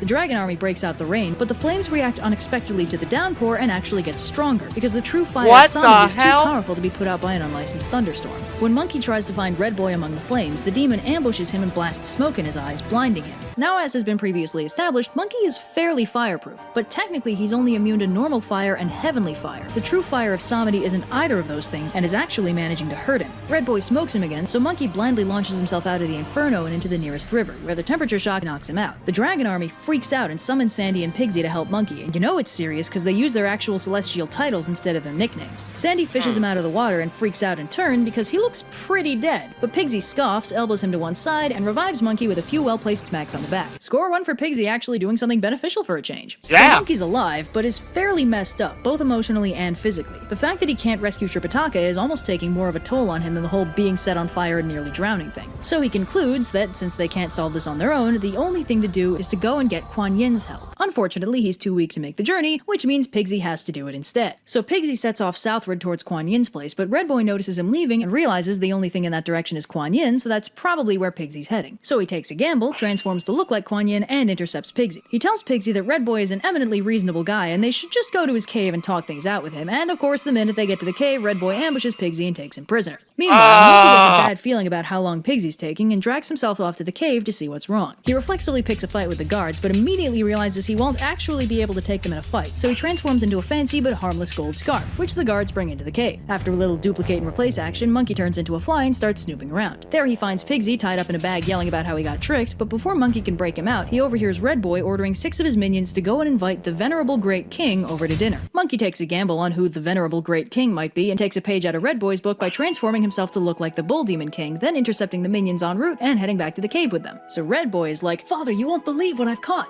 It's that reincarnation of Golden Cicada, the monk Tripitaka." And Monkey's like, Whoa, Tripitaka? But I hear he's under the protection of the terrifying and devastatingly handsome Sun Wukong. You best be careful. That tricky monkey could be anywhere, looking like anyone. His shape-shifting powers sure are impressive, is what I'm saying. "Ha! There's nothing impressive about that monkey, and his powers can't be that versatile. I'm sure I'd recognize him at a glance." You sure about that? Anyway, Monkey says he'd love to eat Tripitaka, but he just can't today. See, he's trying out this new diet where you go vegetarian 4 days a month, and, well, he doesn't want to break his streak. But Red Boy gets suspicious at that because his dad is always down for human snacks. So Red Boy's like, "Hey, father, do you know it slipped my mind, but, any chance you could tell me the exact hour and date of my birth?" And Monkey's like, Oh, well, I'm far too old to remember such a weirdly specific fact about you. and Red Boy's like, "My father never shuts up about my birthday!" and attacks. Monkey reveals himself, throws in a last bit of sassing, and vanishes in a flash of light. So Monkey returns to Sandy, feeling refreshed and renewed from pulling one over on his opponent, and uses his renewed enthusiasm for life to jet off and find Kuan Yin. So Monkey arrives at Kuan Yin's mountain and infodumps the situation. Kuan Yin responds with characteristic grace and nonchalance until she learns that Red Boy impersonated her, at which point she flies into a rage and hucks her sacred vase into the ocean. Turns out she kind of did it on purpose, though. A helpful turtle brings the vase back to her, and when she asks Monkey to pick it up and bring it over, he finds that he can't lift it, because as it turns out, it's been filled with an ocean's worth of water. So Kuan Yin tells him that the water in the vase can put out the flames of Samedi, but since Monkey can't carry it, and she doesn't trust him with any of her servants or possessions, it looks like she's got no choice but to go with him and take care of the problem herself. So after some banter and shenanigans, Kuan Yin, her servant Moksha, and Monkey start heading for the mountain. Along the way, Kuan Yin borrows the Swords of Constellations from a friendly Devaraja and transforms them into a a replica of her lotus platform. When they get to the mountain, Kuan Yin summons all the mountain gods, orders them to evacuate every living creature within 300 miles, and then dumps out the vase. The ocean that results perfectly mirrors her home in the Southern Sea. Then she takes Monkey's hand, paints the character for delusion on it, and orders him to go pick a fight with Red Boy and lure him back to her. So Monkey goes and kicks a hole in Red Boy's front door, then lures him to Kuan Yin. Monkey vanishes into Kuan Yin's divine aura, and Red Boy decides that this is in no way a trap and is in fact the perfect time for him to pick a fight with a bodhisattva. He goes to whack Kuan Yin with his spear, but she vanishes, so he resorts to yelling insults into apparently empty air. In fact, Red Boy is so confident in his triumph over Monkey and Kuan Yin that he thinks maybe he'll just take a seat right here on this big fancy lotus platform she's so proud of. So Kuan Yin does a thing with her vase, and the lotus platform reverts to its true form, aka a metric ton of swords, with predictably painful results for Red Boy. So Red Boy freaks out as Kuan Yin reveals herself and begs her to make him her servant and also make the stabbing go away. One quick haircut later, Kuan Yin does just that, dispelling the swords as well as Red Boy's many and exceedingly uncomfortable injuries. True to form, Red Boy's confidence immediately returns, and he declares the whole thing a trick and charges Kuan Yin. Monkey dives in to block the attack, but there's no need, as Kuan Yin throws a golden ring at Red Boy, which splits into 5 that constrict around his wrists, ankles, and neck. Monkey recognizes what's up, and as Red Boy moves to attack again, Kuan Yin recites a spell that's similar but not quite the same as the migraine spell, and the rings immobilize Red Boy completely. So Kuan Yin's like, okay, this is mine now, go rescue your master. And Monkey books it back to Sandy to do just that. Pigsy and Tripitaka get rescued, Kuan Yin gets a new servant, and everything's cool again, so our heroes can continue on their journey to the west. Will Tripitaka ever escape his constant string of kidnappings? Will Monkey learn to call for backup before getting set on fire? And is this the last we'll hear of the Bull Demon King? Find out next time on Journey to the West. Last time on Journey to the West, You the cannot be villainous this Red fucking Boy abducted gullible. Tripitaka and grievously wounded the indomitable Monkey King with his ultimate weapon, the true fire of Samadhi. Injured and weak, but determined to retrieve his master, Sun Wukong petitioned the merciful Kuan Yin for her aid, and the two of them hatched a plan to deceive the precocious monster. By way of illusions and an arsenal of blades, the divine duo defeated the demon, and Tripitaka was once more restored to his place in the Journey to the West. So our heroes are trekking westward, as they have been for quite some time now, and morale is honestly running a little low. Tripitaka's getting homesick, and Pigsy laments that it feels like they'll be on this journey forever.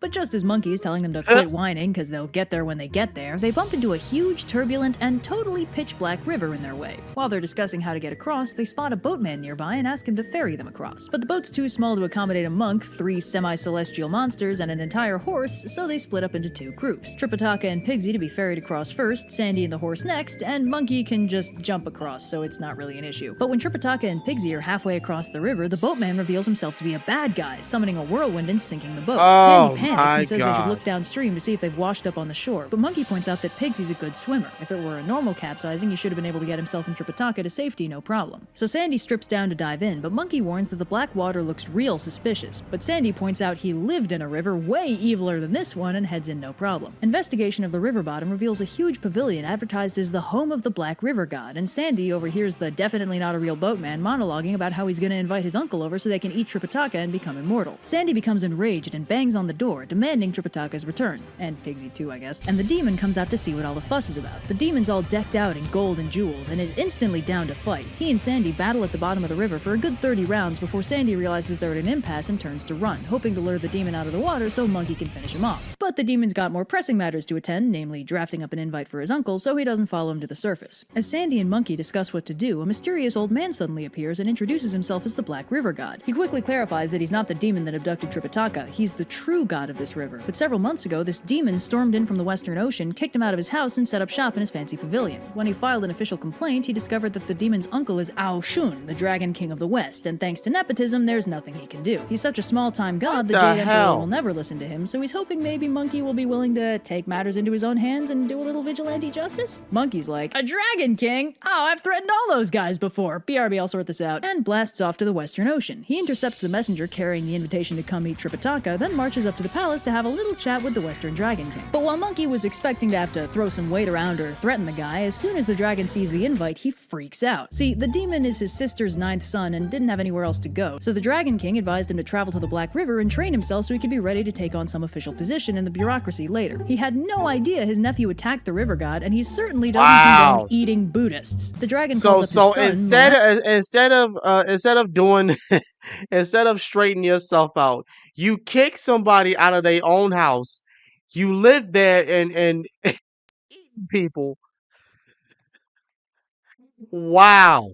and sends him off with an army to apprehend his cousin. So Moang and Monkey head back to the river, and Moang tells Monkey he'll take care of the demons so Monkey can just relax for a bit. Monkey and Sandy chill on the banks while Moang dives down to confront the demon. Moang and the demon argue about how much trouble he's in. The demon hasn't actually seen Monkey and doesn't realize how dangerous this group he's been antagonizing is, while Moang knows all about Monkey and the kind of damage he can do. Inevitably, the two of them fight, and Moang fakes out the demon before KOing him and taking him prisoner. Moang leads Monkey through the pavilion to retrieve Tripitaka and Pigsy. The Black River God is restored to his rightful place, and as thanks, he parts the waters so the gang can continue westward. And they do for a while, but as the crew makes their way, they suddenly hear this horrible sound, like hundreds of people screaming at the same time. While the rest of the gang debates what might have made the noise, Monkey flies up to see if he can spot it. Instead, he sees a beautiful city in the distance, and a small crew of very ragged-looking monks trying to pull a cart full of rocks up a hill near the gates. The monks are responsible for the noise, as they're all yelling in unison as they pull. Two Taoists come out of the city, and the monks all look terrified and start pulling harder, and Monkey realizes he's heard of this city. It must be the Slow Cart Kingdom, a place where Taoists are revered with the highest honors and Buddhism is hated to the point of being criminalized. So Monkey disguises himself as a Taoist sage and pops down to chat up the Taoists and get a little info on this place. When he introduces himself and asks if there's a good spot in the city for him to beg some vegetarian food like the good Taoist he is, the Taoists laugh and tell him that in this kingdom the king himself is devoted to the Tao and there will be no need for him to beg. It'd be an honor for the citizens to give him food. They tell Monkey that 20 years ago the kingdom was ravaged by a terrible drought and no amount of Buddhist prayer seemed to help. But then, just when things seemed hopeless, 3 Taoist immortals called Tiger Strength Immortal, Deer Strength Immortal, and Goat Strength Immortal descended from the sky, summoned the rain, and fixed the drought. The court retaliated against the Buddhists by demolishing their temples and enslaving all the monks, which is why the Buddhist monks are on rock-pulling duty while the Taoists are living large. So Monkey's like, oh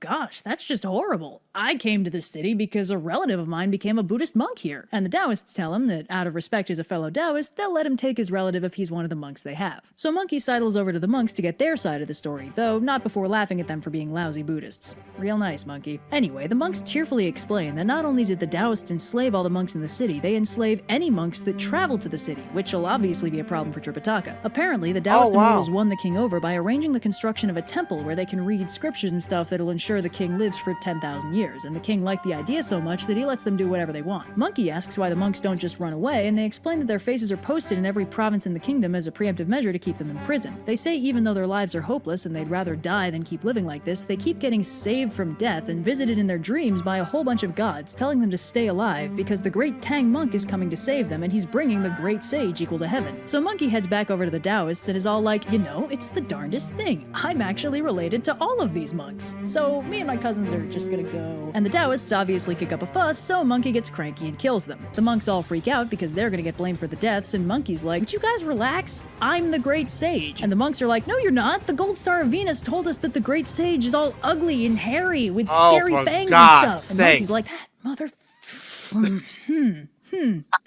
You got me. I'm not the Monkey King, I just work for him, and he's right behind you! So all the monks turn to look, and Monkey changes back and scares him. I'm not even joking, I love this book. So Monkey yanks the cart away and tells all the monks to scatter until they get word that the kingdom is safe for them, and he gives all the monks magical protection in the form of one of his hairs. Each hair can transform into a guardian thunder spirit for each individual monk, and with that sorted, most of the monks run off with their new magic bodyguards, although about a dozen stay behind to help out Monkey and the gang. But Tripitaka's gotten tired of waiting, and in his biggest act of agency yet, has come to find Monkey himself, and Monkey fills him in on the situation. So the remaining monks sneak the gang into the last surviving monastery in the city and put them up for the night. But Monkey's too stressed out to sleep, so he decides to investigate the giant Taoist temple the 3 immortals had built. He finds the 3 immortals and a huge number of young Taoists playing music and praying, and he also notices a ton of delicious-looking buns and food offerings and stuff. Remembering the age-old proverb, a single hand cannot clap, Monkey decides that it'll be much more fun to wreck this place with company, so he goes to wake up Sandy and Pigsy and asks if they want to help him prank the Taoists and steal their food. The gang whips up a whirlwind in the temple, and the Taoists take this as a sign to call it a night. To keep suspicion to a minimum, the trio transform to resemble 3 statues in the temple, with Pigsy disposing of the originals down the nearest toilet. Suitably disguised, the gang digs in, although Monkey isn't actually a huge fan of cooked food, being a monkey, so he just has some fruit and hangs out with his friends. Oh, that's cute. But the party goes south when one of the young Taoists realizes he forgot his handbell and heads back into the hall, where he hears breathing, sees the place wrecked, freaks out and slips on a lychee seed, and Pigsy bursts out laughing. The Taoist runs away and returns with the 3 immortals, who see that the offerings have been eaten but nobody's around. The immortals immortals conclude that the strength of their prayer must have brought the 3 pure ones down from heaven to take their offerings, and while they're here, they should ask for some golden elixir and holy water to give to the king. Monkey, as the statue, speaks up and tells the Taoists that they were indeed summoned by their super effective prayer, but they've just come from the Festival of Immortal Peaches and they don't have any elixir or holy water on them right now, but they can come back tomorrow? But the Taoists are very insistent, so Monkey says they can get them some holy water, but they'll need a container and the Taoists will need to leave the room. After some reshuffling, they're left alone with a big cistern, and Pigsy's confused about where they're supposed to get the holy water from until Monkey starts peeing in it. So the trio accumulate an impressive amount of holy water, which the Taoists admit doesn't taste very good, and once they realize they've been bamboozled, Monkey grabs Pigsy and Sandy and blasts through the doors, slipping back into the monastery undetected for a good night's sleep. The next day, Tripitaka goes to the king to have his travel papers recertified, and because this kingdom likes enslaving monks, Monkey and the gang go with him to make sure nothing goes wrong. The king immediately goes to toss Tripitaka in prison, but his advisor privately tells him that these monks are from a really faraway kingdom, and to get here they must have gone through an absolute butt-ton of demons, so it's probably best not to mess with them. But just when it looks like this adventure might be over quickly, the 3 immortals swagger in and order the guards to apprehend our heroes for wreaking mischief in the Taoist temple. But Monkey says that that's ridiculous. They're new in town, they don't know anything about this city, so how on earth would they even know about the temple? And even if they did, how could they have done any real damage without these 3 super powerful Taoist immortals stopping them? This confuses the king enough that he can't tell who's the bad guy in the situation, but just then a messenger arrives to inform the king that an outlying village is suffering from a drought, and they've requested help from the immortals. The king has a bright idea and suggests they turn it into a competition. Whoever can make it rain is the winner and won't get in trouble. Monkey thinks this is a great idea, and the crew ships off to the town and gets to work. So Tiger Strength Immortal hops up on the podium and explains that he's going to strike his ritual tablet 5 times, and his first 4 strikes will summon the wind, clouds, lightning, and rain, while the 5th strike will dismiss the storm. So obviously, when Tiger Strength Immortal gets ready to do his thing, Monkey surreptitiously duplicates himself and vanishes into the clouds overhead to intercept whatever he does. With each strike on the tablet, the sage summons more and more minor gods, each with their own part to play in the creation of the storm. But as soon as they run into Monkey, they freak out, he explains the situation, and they all agree to help him out instead. So 5 strikes and exactly no rain later, Monkey hops back down, tells Tiger Strength Immortal to quit embarrassing himself, and hops up on the podium. Monkey pulls a nervous Tripitaka up on the stage and tells him to recite the Heart Sutra and he'll handle the rest. Tripitaka begins, and Monkey signals the gods overhead, and they unleash a truly biblical storm. Gale force winds, sheets of rain, the works. The king is thoroughly convinced, but the Taoists aren't done yet. They suggest that maybe the dragons they summoned were just late, and the storm was really their creation after all. So they successfully confuse the king again, but Monkey's like, okay, well,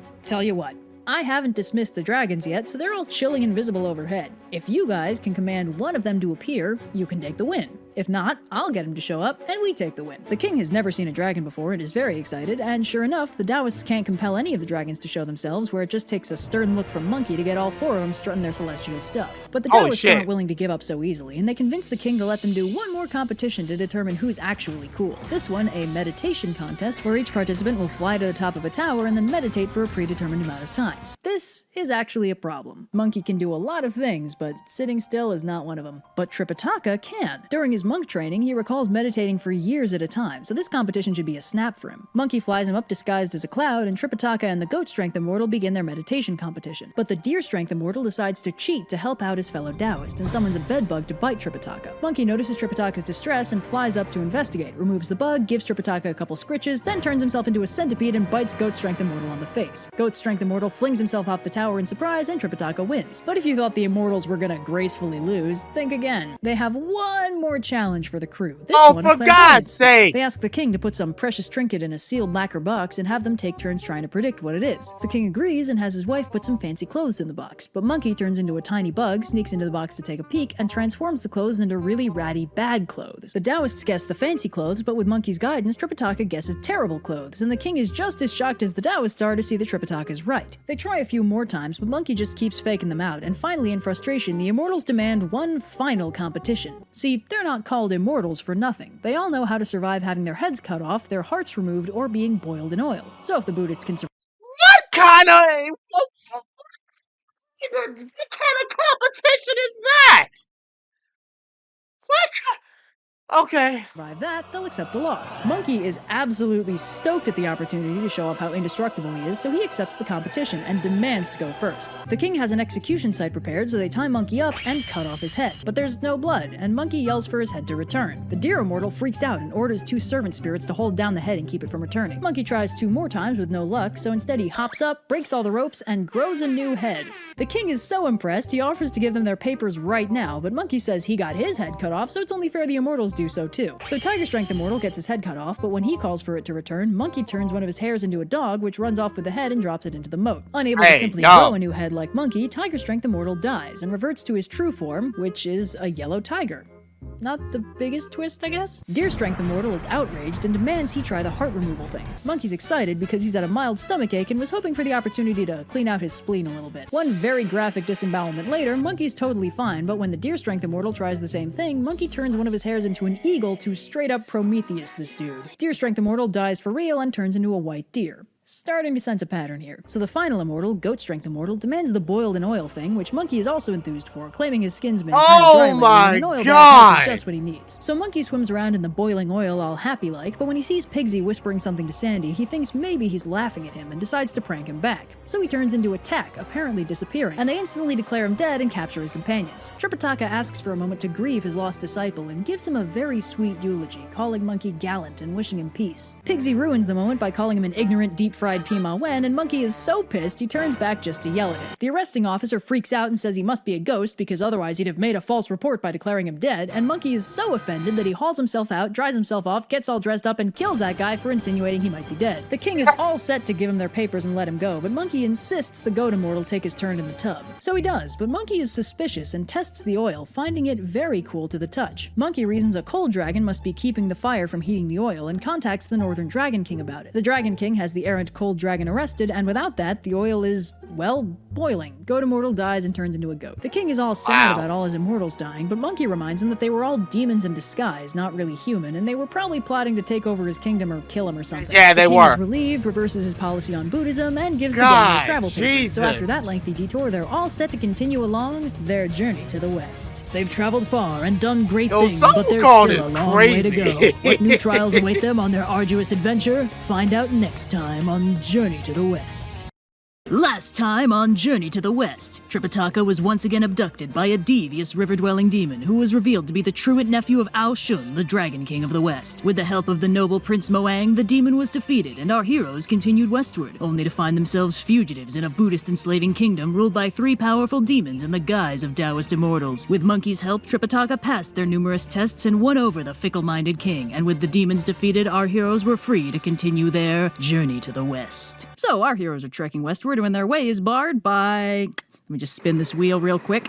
A huge river, easily 800 miles wide. Pretty sure that technically qualifies as an inland sea, but long story short, they're stuck. Surprise, surprise. They spot a town nearby and head over for help and quest objectives, and end up having dinner with these 2 rich old brothers, who are very nice, and don't even get butthurt when Pigsy single-handedly threatens to eat them out of house and home. But while the town may seem idyllic, we know what to expect from these things by now, and the truth eventually comes out. This region is ruled by the Great King of Miraculous Power, a being who controls the weather and grants the town rain, but at a hefty price. Every year, the Great King requires a sacrifice of 2 young children, 1 boy and 1 girl from one of the families in town. This year, it's the brothers' turn. And wouldn't you know it, despite their advanced age, they each manage to have 1 kid, and these delightful youngsters are their pride and joy, and also the only heirs they have. What a tragedy this is! After first suggesting that the men just use their immense wealth to buy 2 replacement children, Monkey remembers he's a good person now and volunteers to help out by taking the boy's place. He also volunteers Pigsy to replace the girl, and after a lot of complaining, Monkey and Pigsy disguise themselves as the children, and the townspeople carry them to the temple and run off. With a dramatic flourish, the Great King appears, and unsurprisingly, he's a big scary demon. But for all his scariness, he's completely unprepared for how nonchalant Monkey is about this whole being sacrificed thing, and he gets so freaked out he goes after Pigsy instead. Pigsy freaks out and changes back, walloping the Great King with his rake and knocking a couple fish scales off him, which makes the Great King freak out and run away. Pigsy and Monkey chase him, and when the demon figures out who he's really dealing with, he freaks out even harder and vanishes into the river. Pigsy and Monkey figure that between the scales and the river thing, he's probably a river demon, and if they defeat him, they might be able to find a way across. But that's a problem for after the victory party. With the kids saved and nobody dead, our heroes return to a rousing celebration of their badassery. But not everyone is celebrating, as off in the river, the demon explains to his demon buddies why he didn't bring any leftovers and recounts his daring escape. But this year might not be a total bust. He recognized Pigsy and Monkey as disciples of Tripitaka, who he's heard is so magically delicious and nutritious that eating him would make them all immortal. But Monkey is so scary, and Pigsy too, I guess, that he's not sure he'll be able to get to Tripitaka at all. But one of the demons has an idea on that front, and with her help, the Great King begins hatching a plan. The next day, the gang wakes up to find find the town blanketed in a beautiful layer of extremely unseasonal snow. This is very picturesque, but actually not good, because Tripitaka was hoping to borrow a boat to cross the river, and with I don't weather know like why, this, but a the damn boat ain't gonna do him microphone any just good. fell. Plus, this journey is really starting to drag on. It's already been 7 or 8 years since Tripitaka first left for the west, and all this waiting is 7 or really 8 getting him. years? The old dudes try to Jesus. cheer him up by serving him tea in their beautiful snowy garden, and Monkey calls Pigsy an absolute cretin for not recognizing the beautiful tranquility of a fresh snowfall. I guess you could call him an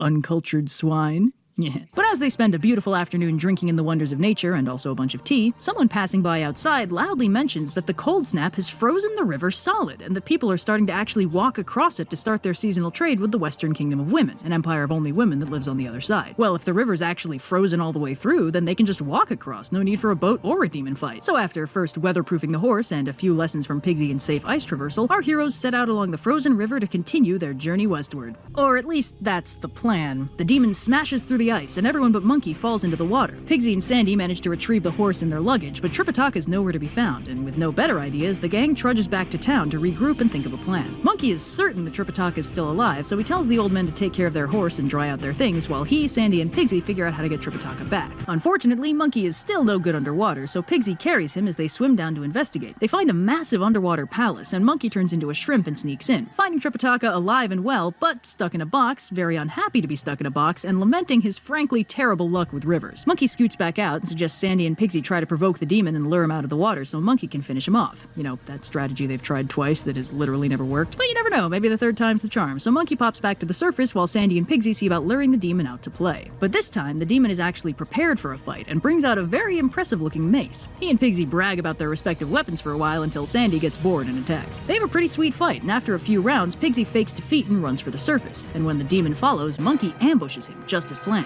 But the demon freaks out and does what he does best, aka run away, and he's not about to take that bait a second time, so they can't lure him out for another go. For So, God's officially sakes. running out of ideas, Monkey decides to pay Kuan Yin a visit to see if she has any insights. But when he arrives at the Southern Sea, Kuan Yin's entourage nervously tells him that this maybe isn't a good time, since she hasn't left her room all day and specifically left orders not to be disturbed, especially by Monkey. Showing commendable restraint, Monkey waits a whole several minutes before bolting for Kuan Yin's private bamboo grove. That's where he finds Kuan Yin, still in her pajamas, with zero makeup, zero hairstyling, glumly weaving a basket out of bamboo. Ugh.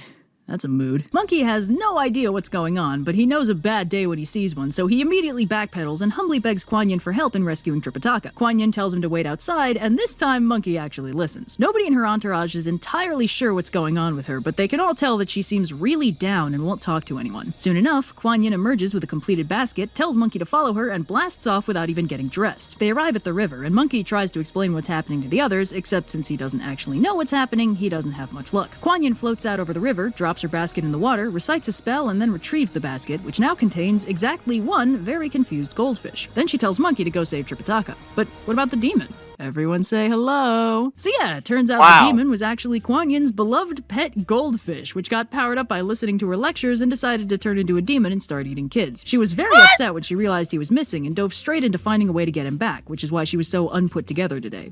Because of Wow. the goldfish. Pigsy got beat up by a goldfish. With the boss demon out of the yo. way, they easily rescue Tripitaka, and meanwhile, the townsfolk are so awed by Quan, I woke up like this yin, that they all troop out to worship her and make a bunch of art about it. With Tripitaka unkidnapped and everything basically resolved, they still have to figure out a way to cross the river, which is when a huge white turtle shows up. Apparently, he's the guy who actually owns this river, and with the goldfish gone, he's back in charge. As thanks for restoring his position, he carries the gang across the water himself, asking only that they give him some tips from the Buddha to help him finally shed his turtle shell and gain a human form. So with that fishy business sorted out, our heroes can continue on their journey to the west. And they do for a while, but the weather gets colder and the going gets harder, and eventually they run into let me spin this wheel here, huge mountain barring their way. It's not totally God's sakes. impassable, but it's very narrow and treacherous and probably full of scary wild animals, so everyone's a bit on edge. As they make their way through the mountain, they eventually spot some signs of life. A mansion and a cluster of houses nestled in one of the valleys. Tripitaka suggests they stop there to get some food and rest up. But unfortunately, but perhaps unsurprisingly, Monkey can see ominous dark clouds around the town and figures it's not worth the inevitable demon attack. Careful, he's learning. He convinces Tripitaka to stay put and let him go off and get them some food.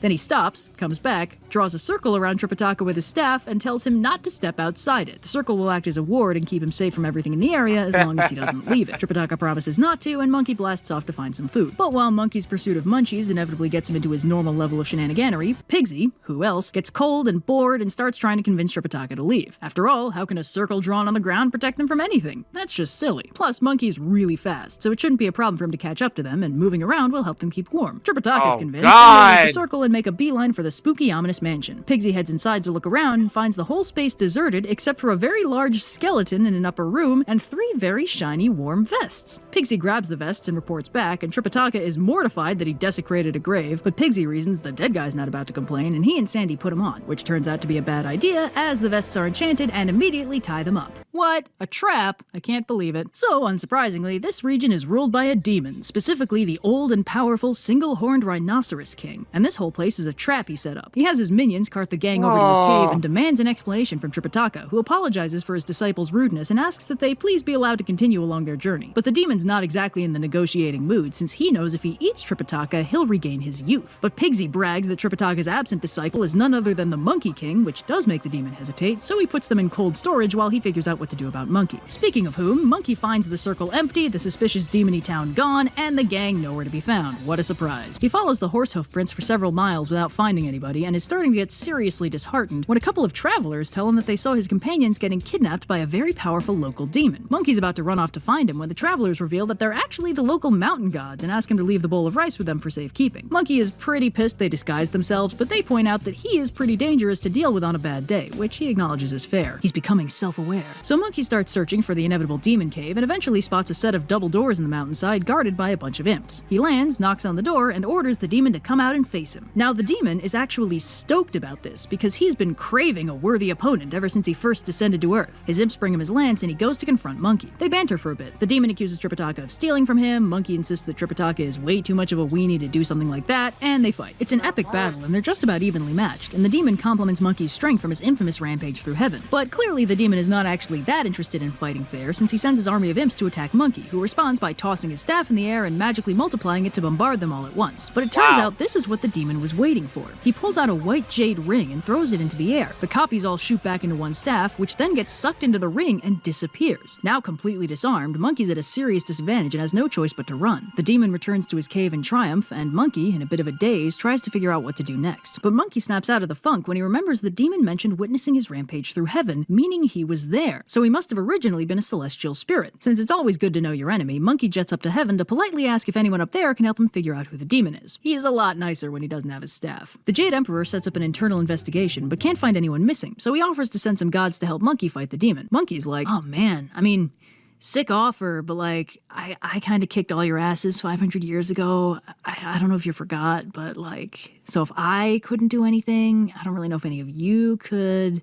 Oh, dude! Do you still have that really sassy 12-year-old? So Monkey grabs eternal 12-year-old Prince Nada and his long-suffering father, Devaraja Lee, plus an army of more generic divine soldiers and a couple of thunder squires to throw lightning at the problem. So Nada insists on going first, and he and the demon fight for a while before Nada switches into his 3-headed, 6-armed war form and starts really kicking ass. However, when he tosses his weapons into the air to multiply them, the demon pulls out the ring again and all the weapons vanish. Nada runs for his life, and the thunder squires quietly thank their better judgment that they didn't try throwing their lightning too. They try and think of a weapon the ring couldn't suck up, and they think that maybe fire could work, so Monkey zips back up to heaven to conscript the help of the Star of Fiery Virtue, the god in charge of Mars, who turns out to be a mild-mannered bureaucrat who's significantly less powerful than the other warriors in play, but he's happy to help out if he can. This time, Devaraja Lee provokes the demon, and when he comes out to fight, the Star of Fiery Virtue unleashes an onslaught of flaming weapons and fire spirits, which are all sucked into the ring and disappear. Dang it. Guess that's what we get for relying on Steve from Heaven accounting. But Monkey's not out of ideas just yet. This time he goes to the Dark Vastness Palace and conscripts the Star of Watery Virtue. Wielding a small white jade chalice containing half the waters of the Yellow River, the Star of Watery Virtue joins the fight. But when he unleashes the water into the cave, the demon uses the ring to reverse the water, sending the deluge down the mountain instead. Unfortunately, the Star of Watery Virtue can't put the water back, so they have to wait for it to drain away. And Monkey gets so dang frustrated, he storms up to the cave and demands the demon fight him hand to hand. The demon actually agrees, and they have a spectacular martial arts duel, which eventually escalates into a full-on brawl when the other gods and demons join in. Monkey also duplicates himself a bunch, but the demon uses the ring to vanish the copies, and the sides retreat to reevaluate their next moves. The gods compliment Monkey on his badassness and cool form, and Devaraja Lee says he's pretty sure Monkey is the better fighter. Without the Jade Ring, the demon can't win, so they should probably find a way to steal it. One of the Thunder Squires points out that Monkey is probably the best qualified person in the universe to steal something like that, considering how much stuff he stole from Heaven back in the day. Guys, you can make him blush. So Monkey turns into a fly and sneaks into the cave, past the demons, who are all having a big party, and finds a hall with everything the ring vanished in it. He can't find the ring itself, but that doesn't matter so much because he finds his staff, and is so stoked to have it back, he immediately smashes his way out of the cave in celebration. The demon and his army obviously chase him, and they battle for about 3 hours. But when the sun goes down, the demon calls for time out, Monkey says no timeouts, and the demon bolts back into the cave. Everyone showers Monkey with compliments and praise, and he figures that now that the demon's all tuckered out, he can just sneak in and look for the ring on his own time. So Monkey turns into a cricket and sneaks into the cave, but when he spots the demon getting ready for bed, he notices a problem. The demon is wearing the jade ring on his arm. Monkey tries and fails to dislodge it, and eventually decides to do the next best thing. He goes back to the hall with all the weapons, reduplicates himself, steals all the weapons, frees all the fire spirits, and smashes his way out of the now burning cave, riding a fire dragon like the first-class badass he is. The demon is very unhappy that his cave is now super on fire, while the divine army is very happy to have all their weapons back. But in spite of how super cool that play of the game was, the demon still has the ring, and it doesn't take very long for him to use it to steal all their weapons back. Boo. So the heavenly host dissolves into arguing, blame-placing, and infighting, and Monkey finds himself living out his worst nightmare of being the voice of reason. So he decides that when all else fails, he should probably check in with the Buddha and see if he has any ideas. So Monkey flies off to the Thunderclap Monastery and drops in on the man himself. Oh boy, nobody tell Tripitaka it's that easy. Buddha is kinda surprised to see him there, all alone without Tripitaka and the others, and Monkey fills him in on the situation. Now Buddha figures out who the demon is pretty much immediately, but refuses to tell Monkey because he knows Monkey doesn't know how to shut up, and would instantly brag about how he learned the demon's true identity, and he just really doesn't want to deal with that right now. So instead, he has his 18 Arhats gather 18 grains of cinnabar sand to magically paralyze the demon. Monkey jokes around with the Arhats, who seem like pretty cool dudes, and they fly back to the mountain. Monkey goes to lure the demon out, but then the demon taunts him about how he's super gonna kill his friends, so Monkey drops the goofs and attacks him for real. The Arhats make their move and dump the sand on the demon, and it grows into a huge pile that threatens to bury him completely, until he uses the ring to make it disappear. Man, this guy sucks.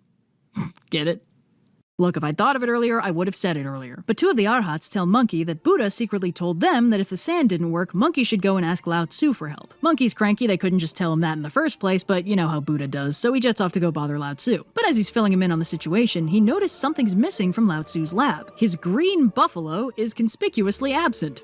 Apparently, he had one of those. And apparently, the lad guarding it thought eating a random elixir pill he found on the ground was a super good idea, and it knocked him out for a week straight, during which time the green buffalo escaped and headed to Earth to fulfill his dreams of fighting worthy opponents and eating monks. Searching the lab, Lao Tzu realizes his diamond snare is also missing, the thing he used to finally capture Monkey during his rampage through heaven. Apparently, that's the true form of the jade ring the demon's been using to steal everyone's stuff. Lao Tzu grabs his fan and storms off for a little disciplinary training. When Monkey and Lao Tzu arrive on the scene, the demon freaks out and hucks the ring, which doesn't work out so hot when Lao Tzu catches it with one hand. Then he swings the fan, and the demon immediately reverts to his true form, no problem. Lao Tzu leads the formerly demon, now just your garden variety green buffalo, back to his lab. Monkey retrieves the weapons and rescues the others, no problem. And with that eventful trip down memory lane all sorted out, they are finally back on track to continue their journey to the west. Will Tripitaka's luck with mountains and rivers finally improve? Will Pigsy learn to stop being the inciting incident in every episode? And what is that thing about an empire of only women? Find out next time on Journey to the West.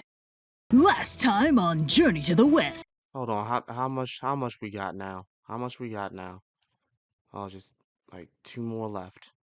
Alright, we got 2 more left, y'all. Our heroes lost Tripitaka to the icy machinations of an insidious weather-controlling demon, but the timely arrival of an uncharacteristically unkempt Kuan Yin tipped the scales in their favor and revealed the demon's true nature as her beloved pet goldfish. A real thing that I swear happened. With Tripitaka rescued once more, our heroes soon found themselves in deeper danger when a powerful mountain demon captured all but Sun Wukong and disarmed the mighty Monkey King with Lao Tzu's diamond snare. With the help of old friends and older enemies, the Monkey King was able to defeat the demon, retrieve the stolen weapons, and rescue his companions so they could once more continue their journey to the west. So our heroes are trekking westward, the seasons are changing, and the frigid chill of winter has given way to the pleasant florals of early spring. And all things considered, this leg of the trip has been surprisingly uneventful. No demons, no bandits, no kidnappings, just a nice, pleasant, scenic filler arc. But our heroes face sudden adversity when the way is barred by a small, clear freshwater brook. How will our heroes possibly overcome these insurmountable odds? Fortunately, this peaceful little brook comes with a scenic little boat that can take them across. But we can't be too careful. Maybe the boatman is evil. Nope, as it turns out, the boatman is a friendly old boat woman who's more than happy to take them across the river with absolutely no nefariousness or kidnappings involved. Monkey is a little confused as to why a woman is doing what is typically a man's job, which the boat woman finds funny but doesn't explain. So the gang crosses the river without incident, pays the ferry woman, and prepares to move on. But first, oh no! Horror of horrors! Tripitaka is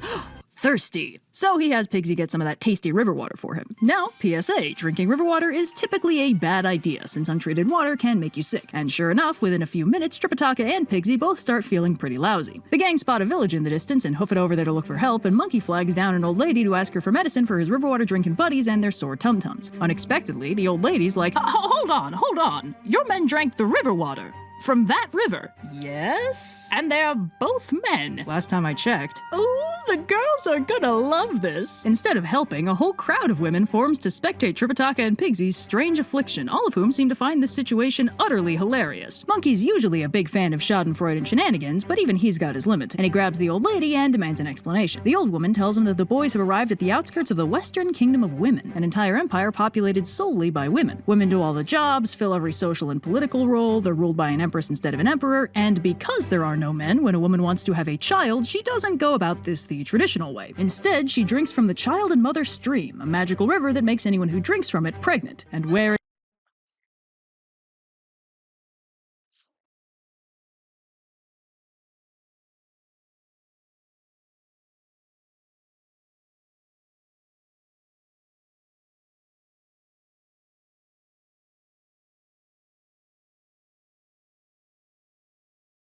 This cannot be happening right now.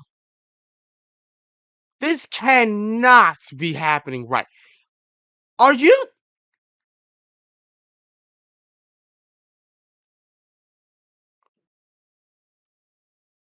Where exactly is the Child and Mother Stream located? Oh, about 20 feet that way. That's why the ladies think Tripitaka and Pigsy's situation is so hilarious, and Monkey is fully inclined to agree. Tripitaka and Pigsy are, of course, very distraught, especially Pigsy, but Sandy gently cautions him that stress will hurt the baby. Tripitaka is obviously emotionally unprepared to be a single parent, and more importantly, literally physically can't do it, and asks if there's any way for them to get unpregnant, and the woman tells him that there's no over-the-counter option that'll work on magic river pregnancies, but there is a way. They just need to go to Male Undoing Mountain, enter the Child Destruction Cave, and drink the magic water from the Baby Begone stream. However, this isn't as easy as it sounds, and it doesn't sound all that easy. See, it's recently gotten a lot harder to access this stream because a Taoist called the True Immortal Compliant has taken over the mountain and now controls the water, and has been charging the women exorbitant prices for the tiniest glass of the stuff. There's no way a bunch of mendicant monks will be able to front the copay. This would be a big problem if Monkey was planning on paying for anything ever in his entire life. He leaves Sandy in charge and flies off to Male Undoing Mountain to scope out the sitch. He runs into a Taoist disciple who tells him there's no way his master will give him the water for free, and Monkey suggests he tell his master that Sun Wukong is here to see if that changes his mind. This does in fact change his mind, but probably not in the direction Monkey wanted it to. As it turns out, the Immortal is the older brother of the Bull Demon King and the uncle to Red Boy, and he's not too pleased about how Monkey got his precious nephew in trouble with the bureaucracy of heaven. You know how this song and dance goes. The Immortal pulls out a weapon, in this case a gnarly hook, and they fight for a little while until Monkey starts winning and the Immortal retreats back to the well. Now, while the Immortal can't beat Monkey, he is frustratingly good at keeping him away from the water, and in the ensuing scrap, Monkey ends up fumbling the bucket and dropping it down the well. With no way to get the water now, Monkey heads back to the group to figure out a plan B.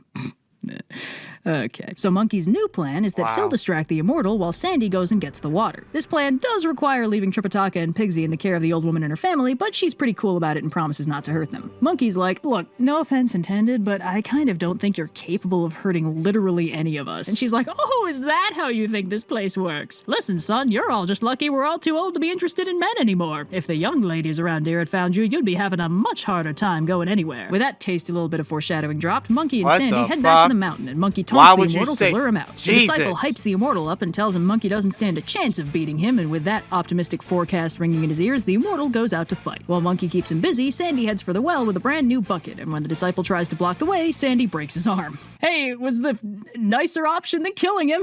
He's reformed, remember? Sandy gets the water without too much trouble and calls for Monkey, who stops pretending like this is anywhere near a fair fight and blocks the Immortal's hook. Since the Immortal hasn't really done anything wrong except blackmailing an entire community of women by holding their reproductive rights hostage, and Monkey still has respect for his brother the Bull Demon King, he just gives him a very stern warning to stop blackmailing people for the water and turns to leave. Obviously, the Immortal's none too pleased about this and goes for a backstab, so Monkey sweeps the leg, grabs his hook, and snaps it in half. Thoroughly cowed, the immortal gives up, and Monkey and Sandy head back. Tripitaka and Pigsy drink the water, and one very alarming bowel movement later, are declared fully pregnancy-free. They leave the rest of the water with the old lady who helped them, who says this precious commodity will help cover the cost of her funeral. And with that delightful business sorted out, our heroes are all set to continue their journey to the west, though I can't imagine Tripitaka is too happy with the concept of riding a horse right now. Sandy cautions them to take it easy since new mothers are very delicate, officially confirming his status as the funniest person alive. So the gang continues westward and eventually reach a massive city, evidently the capital of the Kingdom of Women. Tripitaka tells the gang to be on their best behavior and to control themselves, which turns out to be a bit of a misread since the minute they walk through the gates, they're swarmed by a mob of young women who've heard about this men thing and are very curious to learn more. Monkey has Pigsy scare them off with his gross monster face, but even that doesn't dissuade them completely since Tripitaka is evidently a very pretty man. Monkey and Sandy crank up the scare factor too, which, let's be honest, can't possibly work on all of these ladies, but it keeps the mob off them enough for them to make it through to a city official who guides them to a reception house and tells them they'll need to be announced to the throne and have their papers certified before they're allowed through the city. The gang is served a nice hot meal by a house full of beautiful women, and meanwhile the official legs it back to the palace to tell the queen what's going on. Now the queen is very happy to hear about these visitors in her fine city because she happens to know that Tripitaka is basically blood brothers with the Tang Emperor, and if she wants to consolidate her power and guarantee the continuation of her family line, she can do that very effectively by marrying Tripitaka. The official tells her that while Tripitaka is indeed a legit snack, his 3 disciples are a lot more spicy. The queen doesn't mind letting the disciples continue their journey westward, but their oh-so-juicy master will be staying with her. While the queen gets a matchmaker on the horn, the official heads back to give Tripitaka the good news. Christ. Speaking of whom, Tripitaka and the gang are enjoying their meal when they hear that the Grand Preceptor wants a word with them, which has Tripitaka a little confused until Monkey nonchalantly says the queen probably wants to marry him. Tripitaka unsurprisingly panics, but Monkey tells him that if marriage is on the table, Tripitaka should say yes and then let Monkey handle everything. Sure enough, the Preceptor heads in with the queen's proposal, offering to make Tripitaka the queen's royal consort with the entire wealth of the kingdom as his dowry. The disciples will obviously be allowed to continue their journey and get to the Thunderclap Monastery on their own time, which means this technically wouldn't even mean giving up the quest. Tripitaka is dead silent, but Pigsy announces that there's no way Tripitaka would ever agree to that, which is why the queen should ask him instead. Tripitaka asks Monkey what he thinks, and Monkey's like, honestly dude, sounds like a pretty sweet deal. The Preceptor heads off to make the arrangements, and Tripitaka immediately grabs Monkey by the lapels and asks him what the hell he thinks he's doing. Tripitaka can't get married, he's a Buddhist monk. A really devoted one. This is terrible. Monkey tells him to chill out and points out that turning the queen down flat was never going to work out well for them. The people of this kingdom are humans, innocent ones. If they had to fight them, they'd obviously win, but they'd be killing innocent people in the process, something Tripitaka has historically frowned upon. Tripitaka admits he didn't think of that, and Monkey lays out his cunning alternative plan, a husband heist. They're gonna go through with the wedding, throw a huge banquet, get all their paperwork in order, and then when Tripitaka tearfully sees them off at the edge of the city, Monkey will use his magic to freeze everyone for a whole day while they book it off into the sunset. Not a bad plan, all things considered. Meanwhile, the queen hears her proposal's been accepted and piles into her royal carriage to meet her future boo. She finds Tripitaka just as pretty as she'd hoped for, despite him being too flustered to speak, and she invites him into the carriage to head for the wedding hall. Tripitaka pretends to be totally cool with this, even though all he wants is to be a good Buddhist and get some scriptures, dang it. So the gang head for the wedding hall and enjoy the beautiful and ornate wedding party, and at Tripitaka's request, the queen recertifies their paperwork and agrees to wait until tomorrow to officially put him on the throne. The wedding party wraps up and the plan rolls into its final stages. Tripitaka politely asks if he can see his disciples off one final time, and the queen obviously agrees, and they pile into the chariot to see them off at the edge of town, followed by a massive mob of beautiful young women. When Tripitaka steps out of the carriage to say his goodbyes, he drops the pretenses and very gently asks the queen to let him continue on his journey. The queen is very upset about him suddenly changing his mind, but Pigsy scares her back, and it looks like the gang is going to manage to leave without anything worse than a broken heart, until a girl sprints out of the crowd, tells Tripitaka he should try boning her instead, grabs him, and vanishes in a cyclone. Finally, a demon showed up! I was starting to get worried! Monkey freaks out and blasts off to look for Tripitaka, which has the unexpected side effect of giving the queen closure, since she didn't realize these monks could, like,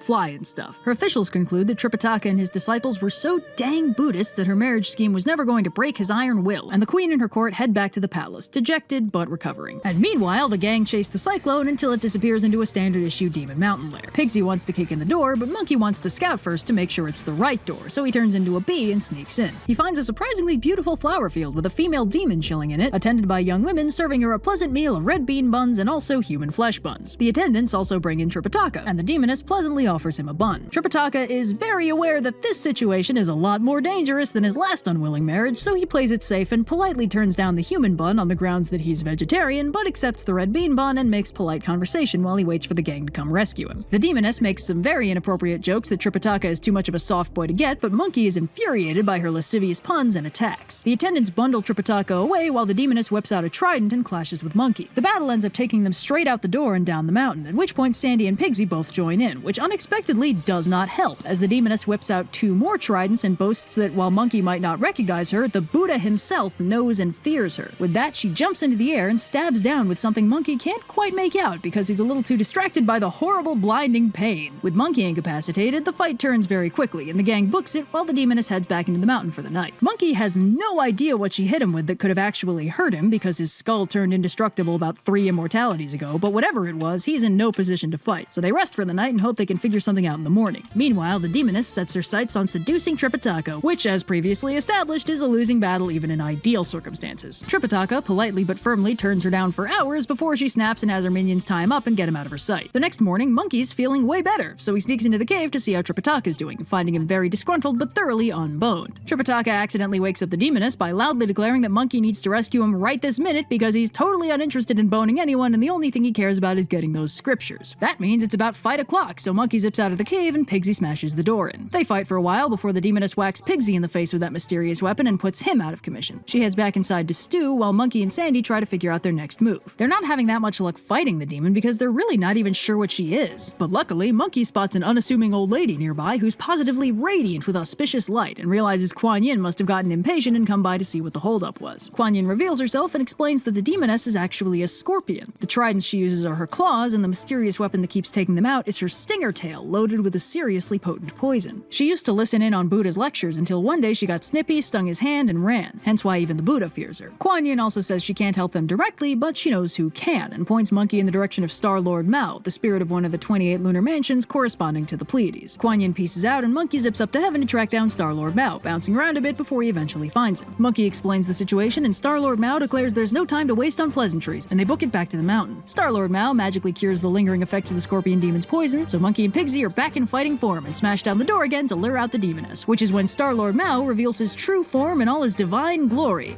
as a 7-foot chicken.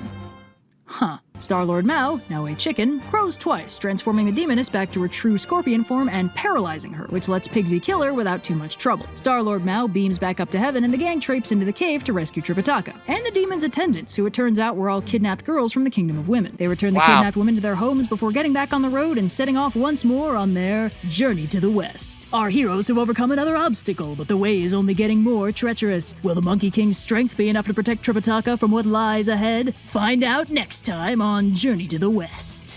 Last time on Journey to the West, our heroes reached the beautiful Western Kingdom of Women, a thriving empire entirely devoid of men. Pigsy and Tripitaka found themselves temporarily inconvenienced when an ill-advised water break left them both expecting a whole world of reproductive pain. Sun Wukong retrieved the magic spring water to terminate their predicament, and our newly unburdened heroes gingerly trekked westward once more, soon finding themselves guest of the Empress herself, who became smitten with Tripitaka and arranged for them to be wed. Mere moments after the Monkey King extricated Tripitaka from this political entanglement, the misfortunate monk was abducted by a vicious scorpion demoness with dastardly designs on his Buddhist buns. With the help of a celestial giant rooster, which I could have rephrased but chose not to, the scorpion demoness was defeated and Tripitaka was saved. Handily extricated from this empire of entanglements, our heroes are once more free to continue their journey to the west. So our heroes are trekking westward, and perhaps unsurprisingly, speed is becoming a bit of a concern with the gang. The journey has been progressing at, shall we say, a leisurely pace, and Pigsy tries to speed things along by encouraging the horse to motor a little. The horse is unimpressed, so Sun Wukong takes a crack at motivating him and discovers a fun bonus to having once been Heaven's official horse master, the Pima Wen. As though the horse is actually a dragon, Sun Wukong has official bureaucratic control over him, and at his command, the horse tears off at high speeds, towing the unfortunate Tripitaka along with him. As the gang pursue at a slightly better than leisurely pace, Tripitaka finds himself in a fun new predicament, as the horse runs them straight into a bandit ambush. Bandits, as is their nature, Damn demand it. money, which is a problem because for religious reasons, Tripitaka has no money. The bandits Oh don't like my that very much lord. and knock him around a little, and Tripitaka makes the tactical decision to lie for the first time in his life, telling the bandit leader that his disciple will be along any minute and he's definitely carrying money. The bandits tie him up while they wait for his disciples to come give them exactly what they deserve. The gang catches up, but Monkey spots the bandit situation and tells the others to hang back while he handles it. Then he turns into a young monk and strolls into camp to see what all the fuss is about. Tripitaka tells him he told the bandits he had money, and Monkey's like, "Oh, that's genius! Tell that to more bad guys, it'll give me so much more to do." The bandits circle up on Monkey and let Tripitaka go, so Tripitaka immediately hops on the horse and books it, unfortunately in fully the wrong direction. He spent so much time heading west, you'd think he'd be better at it by now. Anyway, Monkey recommends that he and the bandits split the money, and when they assume that he's looking to profit when his master isn't looking, he clarifies that he has no money. He means that they are going to share their bandit loot with him. The bandits attack, and only then does Tripitaka realize that leaving Monkey unsupervised with a crew of ne'er-do-wells is guaranteed to end badly, and he tells Pigsy to rush over and stop Monkey from killing anyone. Pigsy returns with good news. The bandits have disbanded.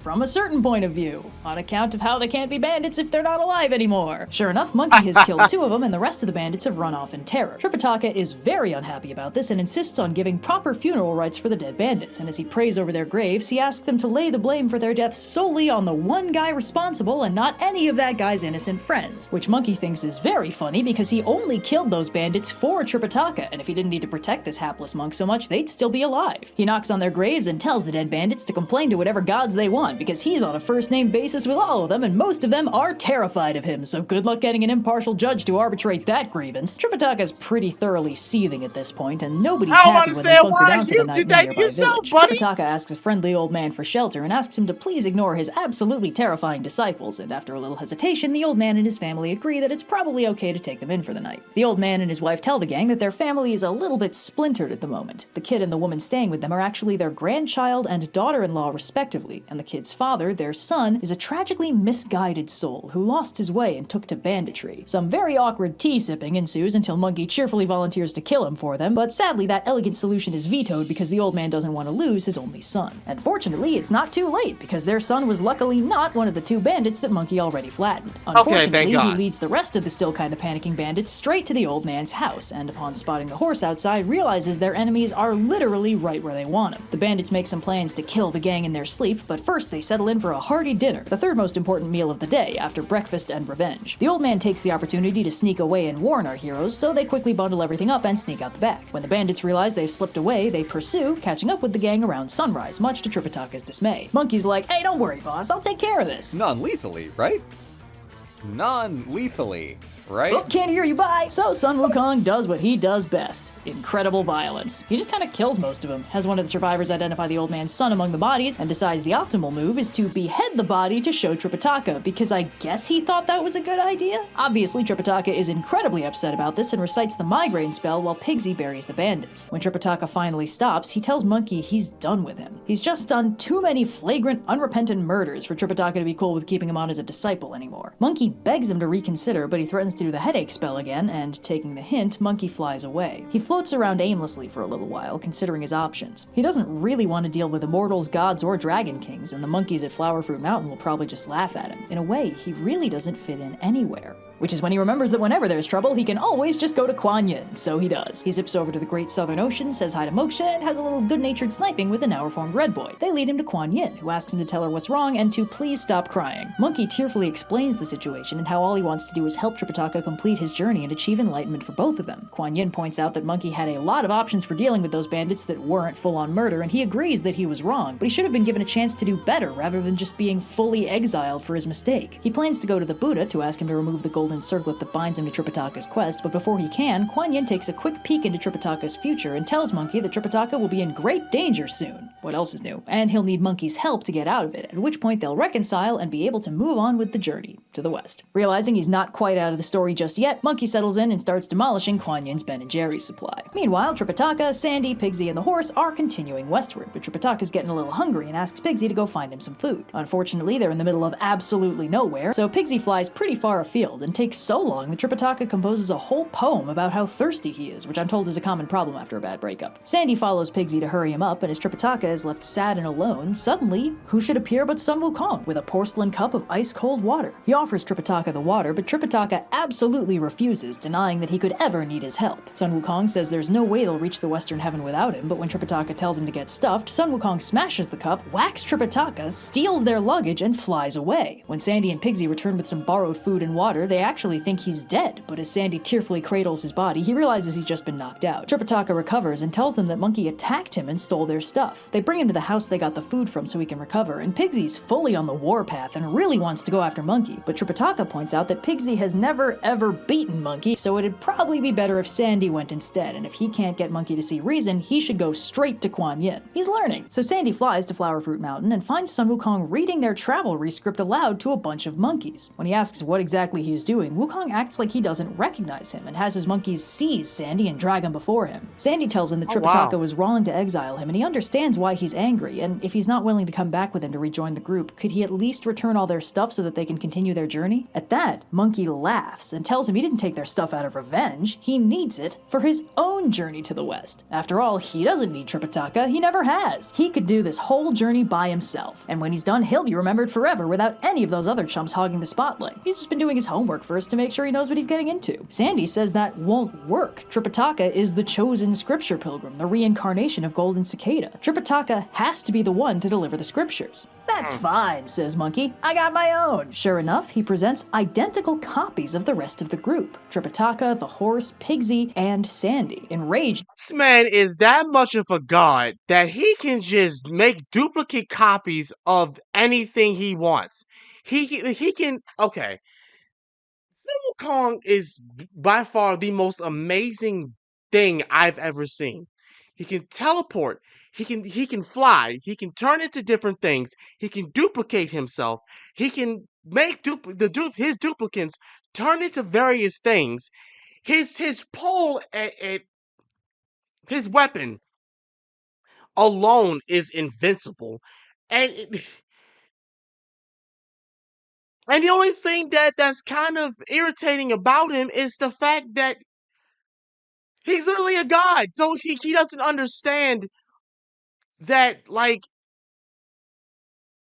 doing everything and anything that you want because you're invincible is not okay to do. He doesn't understand that. And then on top of that, you're journeying with a Buddhist. Of course, anything you do wrong, they're going to scorn you for it. They're not going to forgive you for it.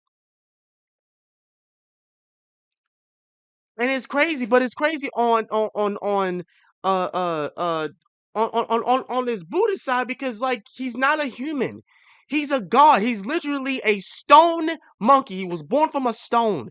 So why would you think that he would just be enlightened by this thing to not kill, especially when y'all have been trying, you've been getting captured and almost eaten dozens of times.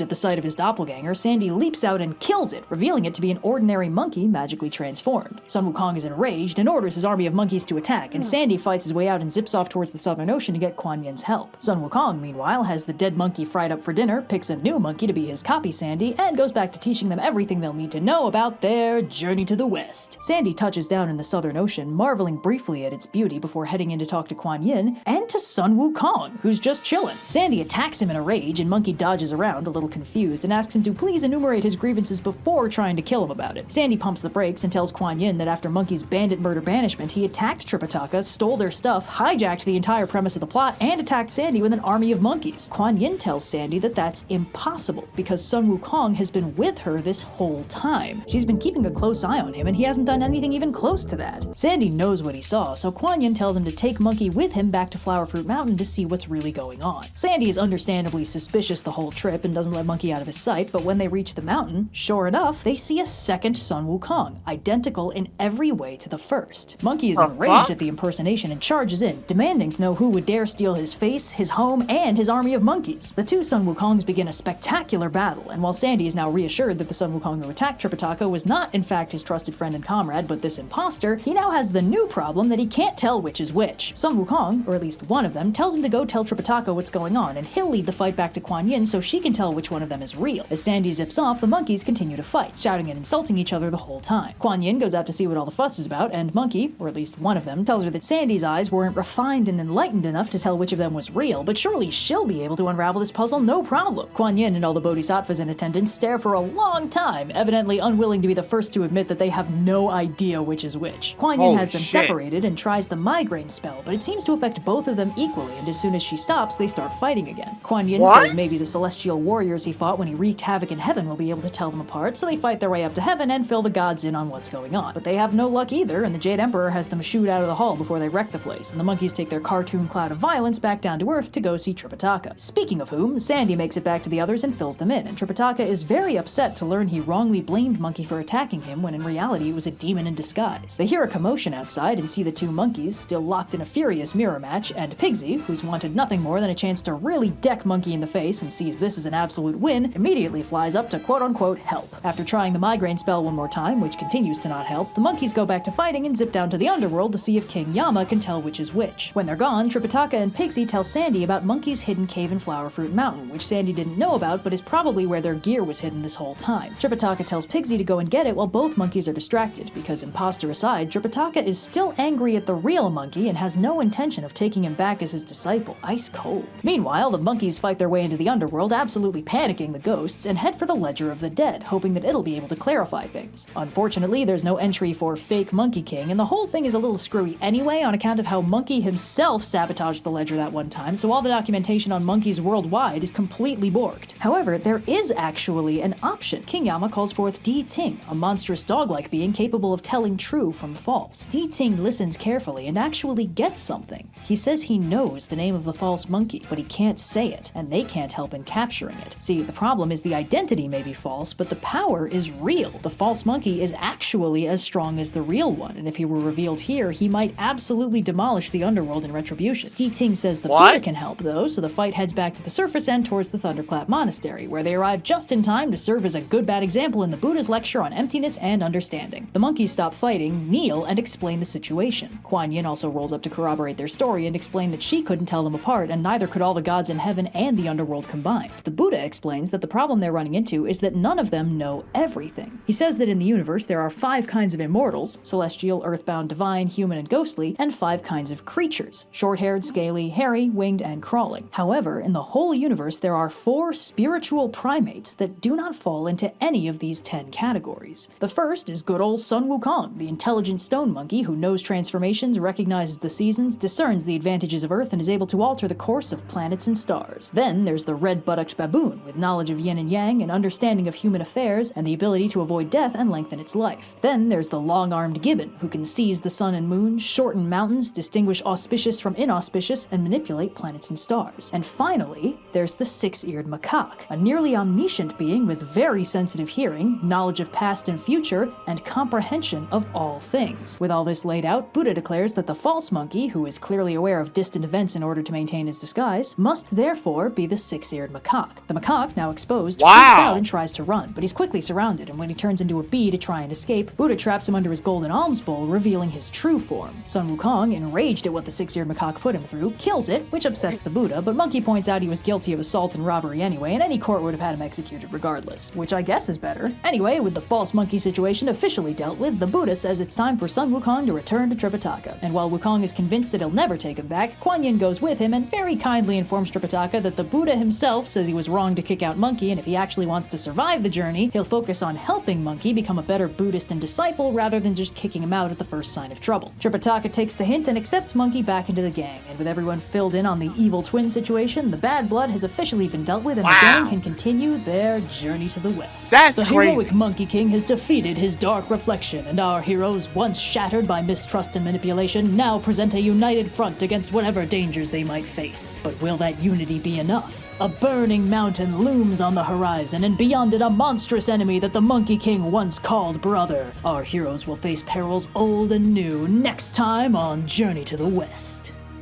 Last time Okay, on I think this Journey is the to last West. one. I think this is the last one. I think it's yes. I believe this is the very last one that okay, they well yeah. Channel made this 5 months ago. I don't know if this is still continuing, and I don't. This is all the way. This is like a 6 to 7 to 8 year long series, and I'm impressed that they've been able to tell the story for this long. This is impressive. Devastating duel of doppelgangers drew dangerous delinquency as a duo of deadly funny as hell. monkeys battled their way through the far corners of the world, shaking the very foundations of the heavens with their ferocious and terrifying strength. Unable to distinguish the deceit in the dreadful duo, yes, we're back in it, Tripitaka was forced to rely on the aid of the Buddha himself, who concluded that the counterfeit Sarcopithacoid, bit of a stretch, was none other than the near-omniscient six-eared macaque, one of the 4 heavenly apes that categorize our clever Sun Wukong, a concept that definitely didn't come out of absolutely nowhere. After defeating his dark reflection, Sun Wukong rejoined his companions and they once again continued their journey to the west. So our heroes are trekking westward and the seasons have turned onward, carrying our intrepid heroes into the cool autumn months. Or at least it's supposed to, but Tripitaka notes that the climate seems unusually warm for that time of year, and it's getting downright toasty to a rather alarming degree. But I wouldn't know anything about what that feels like. They roll up on a local village to ask about the bizarre and confusing weather, and are informed that they're coming up on the Mountain of Flames, a massive permanent fixture of the environment that's constantly wreathed in unimaginably hot fire, cooking the land around it for a full 60 miles in every direction. Sun Wukong commits the faux pas of pondering a logical world-building question in a fantastical allegory for the journey to enlightenment, and asks the locals how they can possibly grow the crops needed to eat if they're living in a permanent summer. And they tell him that once every 10 years, they bring a sacrifice of livestock and fine foods to the immortal Iron Fan who lives in the faraway Jade Cloud Mountain. And the immortal Iron Fan uses a magical palm leaf fan to temporarily quench the flames and bring rain, allowing the locals a semblance of normal farming conditions for at least a little while. This arrangement has worked out pretty well for them so far, but unfortunately the Mountain of Flames is, no surprise, set squarely on the road to the west, and it's much too hot for most of our heroes to survive the journey. So Sun Wukong hops on a cloud and sails off to the Jade Cloud Mountain to see about getting that palm leaf fan and putting the fire out for good. When Sun Wukong reaches the mountain, he's informed by a local woodcutter that they haven't heard of any immortal Iron Fan, they just have a Princess Iron Fan. But they mostly call her Rakshasi, due to her much more relevant status as the wife of the powerful and terrifying Bull Demon King. Uh-oh, that's a name Sun Wukong is very familiar with. After all, the Bull Demon King's son, Red Boy, nearly ate Tripitaka a few episodes ago, and getting him put in the Kuan Yin internship timeout zone has already pissed off one of his relatives bad enough to attack the Monkey King on sight. But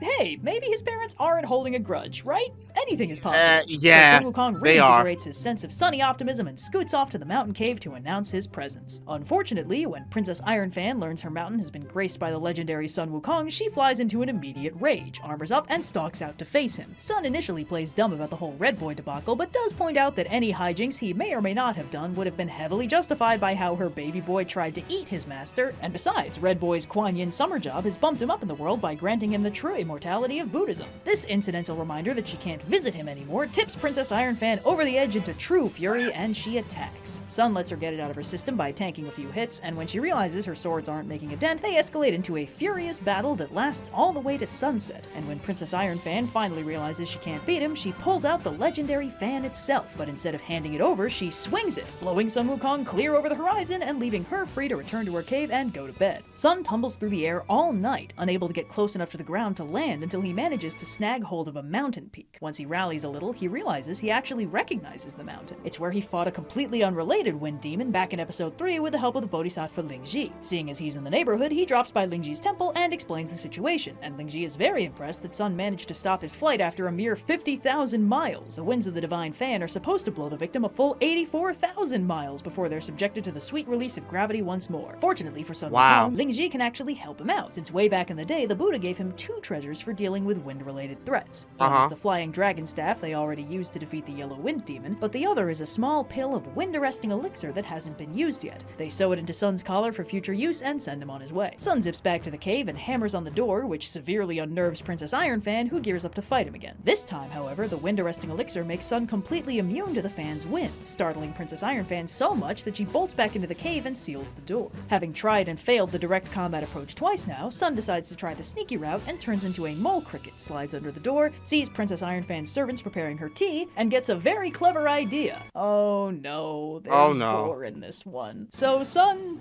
dives into the tea, is promptly swallowed and proceeds to use his highly tactically advantageous position to wail on Princess Ironfan from the inside. She begs for mercy and offers him the fan, and he kindly accepts her terms, zipping back out of her mouth, snagging the palm leaf fan, and heading back disgusting. to the gang. Mission accomplished. Or so it seems. But as they proceed to the Mountain of Flames and Sun readies the fan, he finds that every swing only seems to make the fires burn hotter. When 3 swings of the fan make the heat 1,000 times more unbearable, the gang have no choice but to retreat and rethink their approach. As they're stewing in their various grievances, the gang is approached by an old man who explains that he's the local deity of the Mountain of Flames. He saw them having difficulties and he'd like to help them out. But as soon as he spots the fan, he realizes the problem. The fan is actually a fake. If Sun wants the real one that'll let him put out the fire for good, he'll probably have to seek out the Bull Demon King himself to figure out how he and Princess Ironfan have hidden it. Sun asks if the Bull Demon King is responsible for the fire on the Mountain of Flames, and the spirit says that Sun has to promise not to get mad, but the Bull Demon King didn't set the fire, Sun Wukong did. He quickly explains that way back when Sun Wukong wreaked havoc in heaven and got stuck in Lao Tzu's brazier for his troubles, when Sun broke out and overturned the brazier, he dislodged a few flaming heavenly bricks that fell to earth and lodged in this mountain. The mountain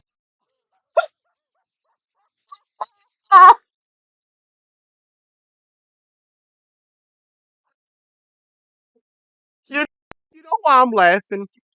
Y'all want to know why I'm laughing too? It's because this story, half of it is half of these hijinks, issues, and problems that they are facing currently is due to the fact that Sun Wukong's that the creation and the hijinks in heaven throughout Sun Wukong's life is the reason why they're going through the most stuff.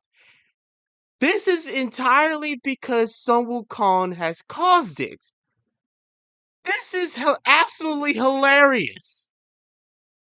spirit says he was actually the brazier's attendant, but after Sun's breakout, he was punished and demoted for his negligence and has been stuck taking care of this burning mountain ever since. But old news aside, the mountain spirit has plenty of fresh and piping hot goss to dish on the Bull Demon King. Apparently, he and Princess Ironfan are actually separated because the Bull Demon King is hooked up with Princess Jade Countenance, the daughter of a 10,000-year-old fox spirit who died and left behind a massive hoard of treasure, which Princess Jade Countenance offered in full to the Bull Demon King as her dowry if he'd come protect her with his big strong arms. So the Bull Demon King totally ditched Princess Ironfan and shacked up with Princess Jade Countenance in the cloud-touching cave of the Horde Thunder Mountain. But the Bull Demon King's disastrous love life aside, if Sun Wukong can get the Bull Demon King to tell him how to get the fan, Sun can do 3 good deeds for the price of 1. Let Tripitaka continue his journey to the west, extinguish the flaming mountain that is 100% his fault, and get the spirit of the mountain unbanished from heaven. Sun wastes no time and jets off to Horde Thunder Mountain, where he finds a beautiful young woman who he asks if she can direct him to the Bull Demon King. When he decides he needs a cover story and claims that Princess Ironfan sent him, the young woman flies into a rage, and Sun realizes immediately that he miscalculated, and this young woman must be the other woman, aka Princess Jade Countenance. Sun gets remarkably pissed at her home-wrecking hijinks, which scares her so much that she bolts, vanishing into the cave and flinging herself at the Bull Demon King so she can beg him to protect her from the terrifying monk his ex-wife sent to their door. This convoluted string of apparently disconnected concepts confuses the Bull Demon King, who heads out tentatively expecting a fight, and is not expecting to find his former blood brother Sun Wukong, who is a picture of politeness as he explains his recent exploits and asks him for his help in acquiring the fan. The Bull Demon King is already pretty pissed right from the jump, but the audacity to ask him for a favor against his own wife is the last straw, and he attacks. He and the Monkey King clash in a truly spectacular battle that is cut short when the Bull Demon King gets a dinner invitation he really can't turn down, so he calls a timeout and zips back to the cave to get ready. Sun is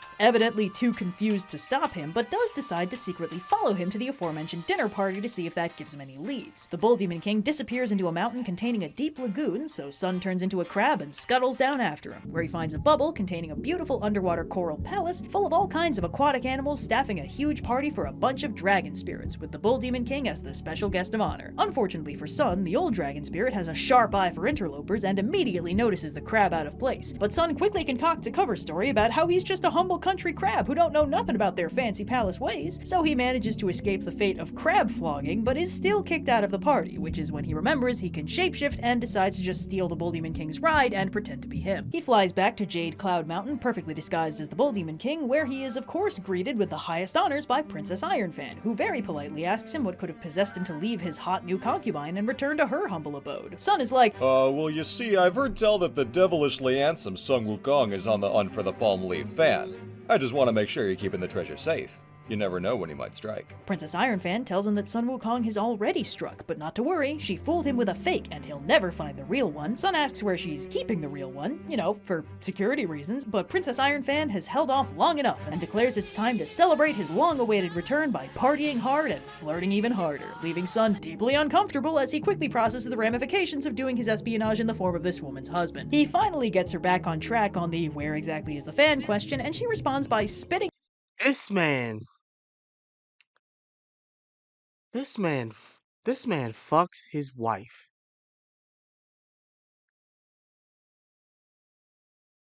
He went to the husband, scared the shit out of his other woman. He fought him, tried to infiltrate the party, went back to just go and copy himself into the husband, took his ride, went to go back to his first wife, fucked his first wife, and now he's about to get the fan. out a really tiny one. Sun stares at it in abject confusion for a minute before Princess Ironfan explains that as he knows, obviously the fan is hidden in its travel-sized mode, until he touches the specific thread on the handle and recites the spell that'll change it into its full-sized form just like so. Sun thanks her for her help, drops the illusion, suggests she dial back on the drinking a little bit, and then bolts, leaving Princess Ironfan once again absolutely furious. Sun, meanwhile, busts out the spell she told him and makes the fan big, and then quickly realizes he never learned how to make it small again, so he just slings it over his shoulder and slowly starts heading back to the gang. Meanwhile, back at the Dragon Party, the Bull Demon King realizes that someone stole his ride, recalls the suspicious country crab, and puts two and two together to make Sun Wukong. He heads straight for Palmleaf Cave and finds Princess Ironfan in completely furious disarray, and borrows her swords to go kick Sun Wukong's ass a little bit. However, when he sees Sun lugging the fan, he realizes he can't risk a direct confrontation for fear of getting blown over the horizon for 84,000 miles, and instead decides to take a page out of the Monkey King's book and turns himself into Pigsy. So he meanders up to Sun Wukong and is like, "Oh, hey, buddy, you were taking so long. Tripitaka got worried that the devilishly handsome lady killer, the Bull Demon King, might have been giving you a hard time." Sun naturally regales him with tales of his cunning victory, and when Pigsy offers to carry that ponderously huge fan for him, Sun agrees, presumably realizing just a second too late how out of character it is for Pigsy to volunteer to do anything. Pigsy reveals his true form and swings the fan at Sun, but the windproof elixir is still protecting him, so instead they just fight normally. Meanwhile, Tripitaka is really getting sick of the superheated fire mountain and is actually worried about what could possibly be taking Sun Wukong so long, so he sends the real Pigsy after him with the spirit of the Mountain of Flames to guide his way. Sure enough, they quickly hear sounds of commotion, and Pigsy zips down to help out with the fight. Monkey is pissed right out the gate, but quickly reins it in and tells Pigsy he's not really mad at him, he's mad at the Bull Demon King for pretending to be him, and Pigsy is so furious at having his identity stolen that he attacks the Bull Demon King in a frenzy that actually knocks him onto the back foot. The Bull Demon King tries to retreat, but his way is barred by the spirit of the Mountain of Flames, leading an army of ghosts that I assume he borrowed from the set of Return of the King, and with the Bull Demon King cornered, he has no choice but to keep fighting. The battle eventually takes them back to Horde Thunder Mountain, where Princess Jade Countenance sends out all their guards to back up the Bull Demon King, which manages to overwhelm Monkey and Pigsy by sheer numbers, letting the Bull Demon King finally retreat. But that doesn't slow things down for long, as after Sun gets Pigsy up to speed and gives a little motivational speech to the troops, the duo smash down the cave doors and the battle begins again. But this time, the Bull Demon King tries another bold strategy for running away. He abandons his armor and weapons and transforms into a swan to escape in the confusion. Sun spots him with his special eyes and sends the others to clear out the cave while he engages the Bull Demon King in a good old-fashioned shapeshifter showdown. The duo battle through an assortment of forms, going from birds to beasts, until finally the Bull Demon King enters his true form, a gigantic pure white bull that is fully 2 miles long. Sun responds by turning himself into his own mega version, and the two engage in a literal kaiju battle, and it rules. This cataclysmic clash of colossi alerts every god in the region that some shit is going down, and they all join in to help out the beatdown, which quickly overwhelms the Bull Demon King, and he reverts to travel size to jet back to Palmleaf Cave. Sun pursues with the other gods, soon joined by Pigsy and that ghost army who have successfully cleared out Horde Thunder Mountain of bad guys. They reach Palmleaf Cave, and Pigsy gets a turn at smashing the door down, while inside, the Bull Demon King gives Princess Ironfan the Palmleaf fan for safekeeping. At this point, she's fully done with this and tells him to just give the Monkey King the fan so he'll leave them alone, but the Bull Demon King is too hopped up on vengeance to listen and gears up with her swords again to fight fight in yet another kick-ass battle. But inevitably he gets tired out again and turns to run, but this time his escape is barred by 4 serious big names. The 4 heavenly kings, Buddhist devas that guard the cardinal directions, block his escape at every turn, having been deployed by the Buddha himself to make him calm the hell down. The Bull Demon King finds himself well and truly surrounded by Buddhist warriors and celestial generals. Fleeing into the sky doesn't help since he runs smack into Devaraja Lee and Prince Nada, who've been sent to arrest him on orders. Bro, just give He up. responds by turning back into a kaiju and throwing hands with Devaraja Lee in yet another kick-ass epic battle. Prince Nada reminds everyone of that one time he turned into a 3-faced, 6-armed kaiju of his own by doing that again, hopping on the bull's back and immediately slicing off its head. Unfortunately, the Bull Demon King has more in common with the Monkey King than they gave him credit for, because the loss of his head is a minor inconvenience at most and he promptly grows it back, a process that repeats like 10 more times until Nada clocks that this isn't working and tries a new tactic by hooking his flaming wheel over the bull's horns. Having a massive on-fire hoop stuck to his head does not make the Bull Demon King happy, and he tries to transform to escape but is locked out of shapeshifting by a magic mirror Devaraja Lee has prepared for just such an occasion. The Bull Demon King finally surrenders, and they tie him up and lead him back to the cave, where he asks Princess Iron Fan to surrender the Palm Leaf Fan to Sun Wukong. Princess Iron Fan emerges, uncharacteristically plainly dressed and ready to surrender without complaint, having done some soul-searching and concluding she's really not happy with where her life is at right now. She hands over the fan, and they all head over to Tripitaka, who is a little startled when the entire army of heaven rolls up. Sun swings the fan 3 times, summoning a storm and finally putting out the fire. The heavenly host leaves with the Bull Demon King in tow, and Princess Iron Fan asks Sun if maybe she can have her fan back now since she'd like to use it in pursuit of self-cultivation. Sun is a little surprised to realize that she's quite sincere and has actually already worked her way up to having a real human body, which is something that almost none of his enemies have had. But it does remind him of one important question: how can he make sure the fire never comes back? She tells him all he has to do is fan the mountain 49 times, and after he gets through that last bit of tedium, he returns her fan, because he is a monkey of his word. Princess Iron Fan leaves to begin a life of moderation and self-cultivation, and apparently eventually succeeds, which is really cool. With the mountain of flames extinguished and the way forward clear at last, our heroes can finally continue their journey to the west. The Monkey King's destined battle with one he once called brother has been concluded. Could this be the end of their trials and tribulations, or will there be more battles yet to face before they set foot in the Thunderclap Monastery? I got a feeling it's gonna keep going. The journey to the west is a very long story, and this thing about is 2 hours long. Jeez, hope y'all like the 2 hour long videos. Hey, I've been wanting to do this since I heard about Black Myth Wukong. This story is nuts already. From beginning to this point, it's nuts. It's actually nuts, and I love every minute of it. So if you stayed for this long, make sure to leave, like I said before, leave a like, comment, subscribe. If you want me to talk more about like these mythical stories, I'd love to. Hey, like I said before, if they did one about Beowulf, I would love to do a reaction or a video talking about Beowulf. With that being said, this has been Master of Sakurai. I'm gonna get up out of here. I will see y'all again next time. I'm out. Peace.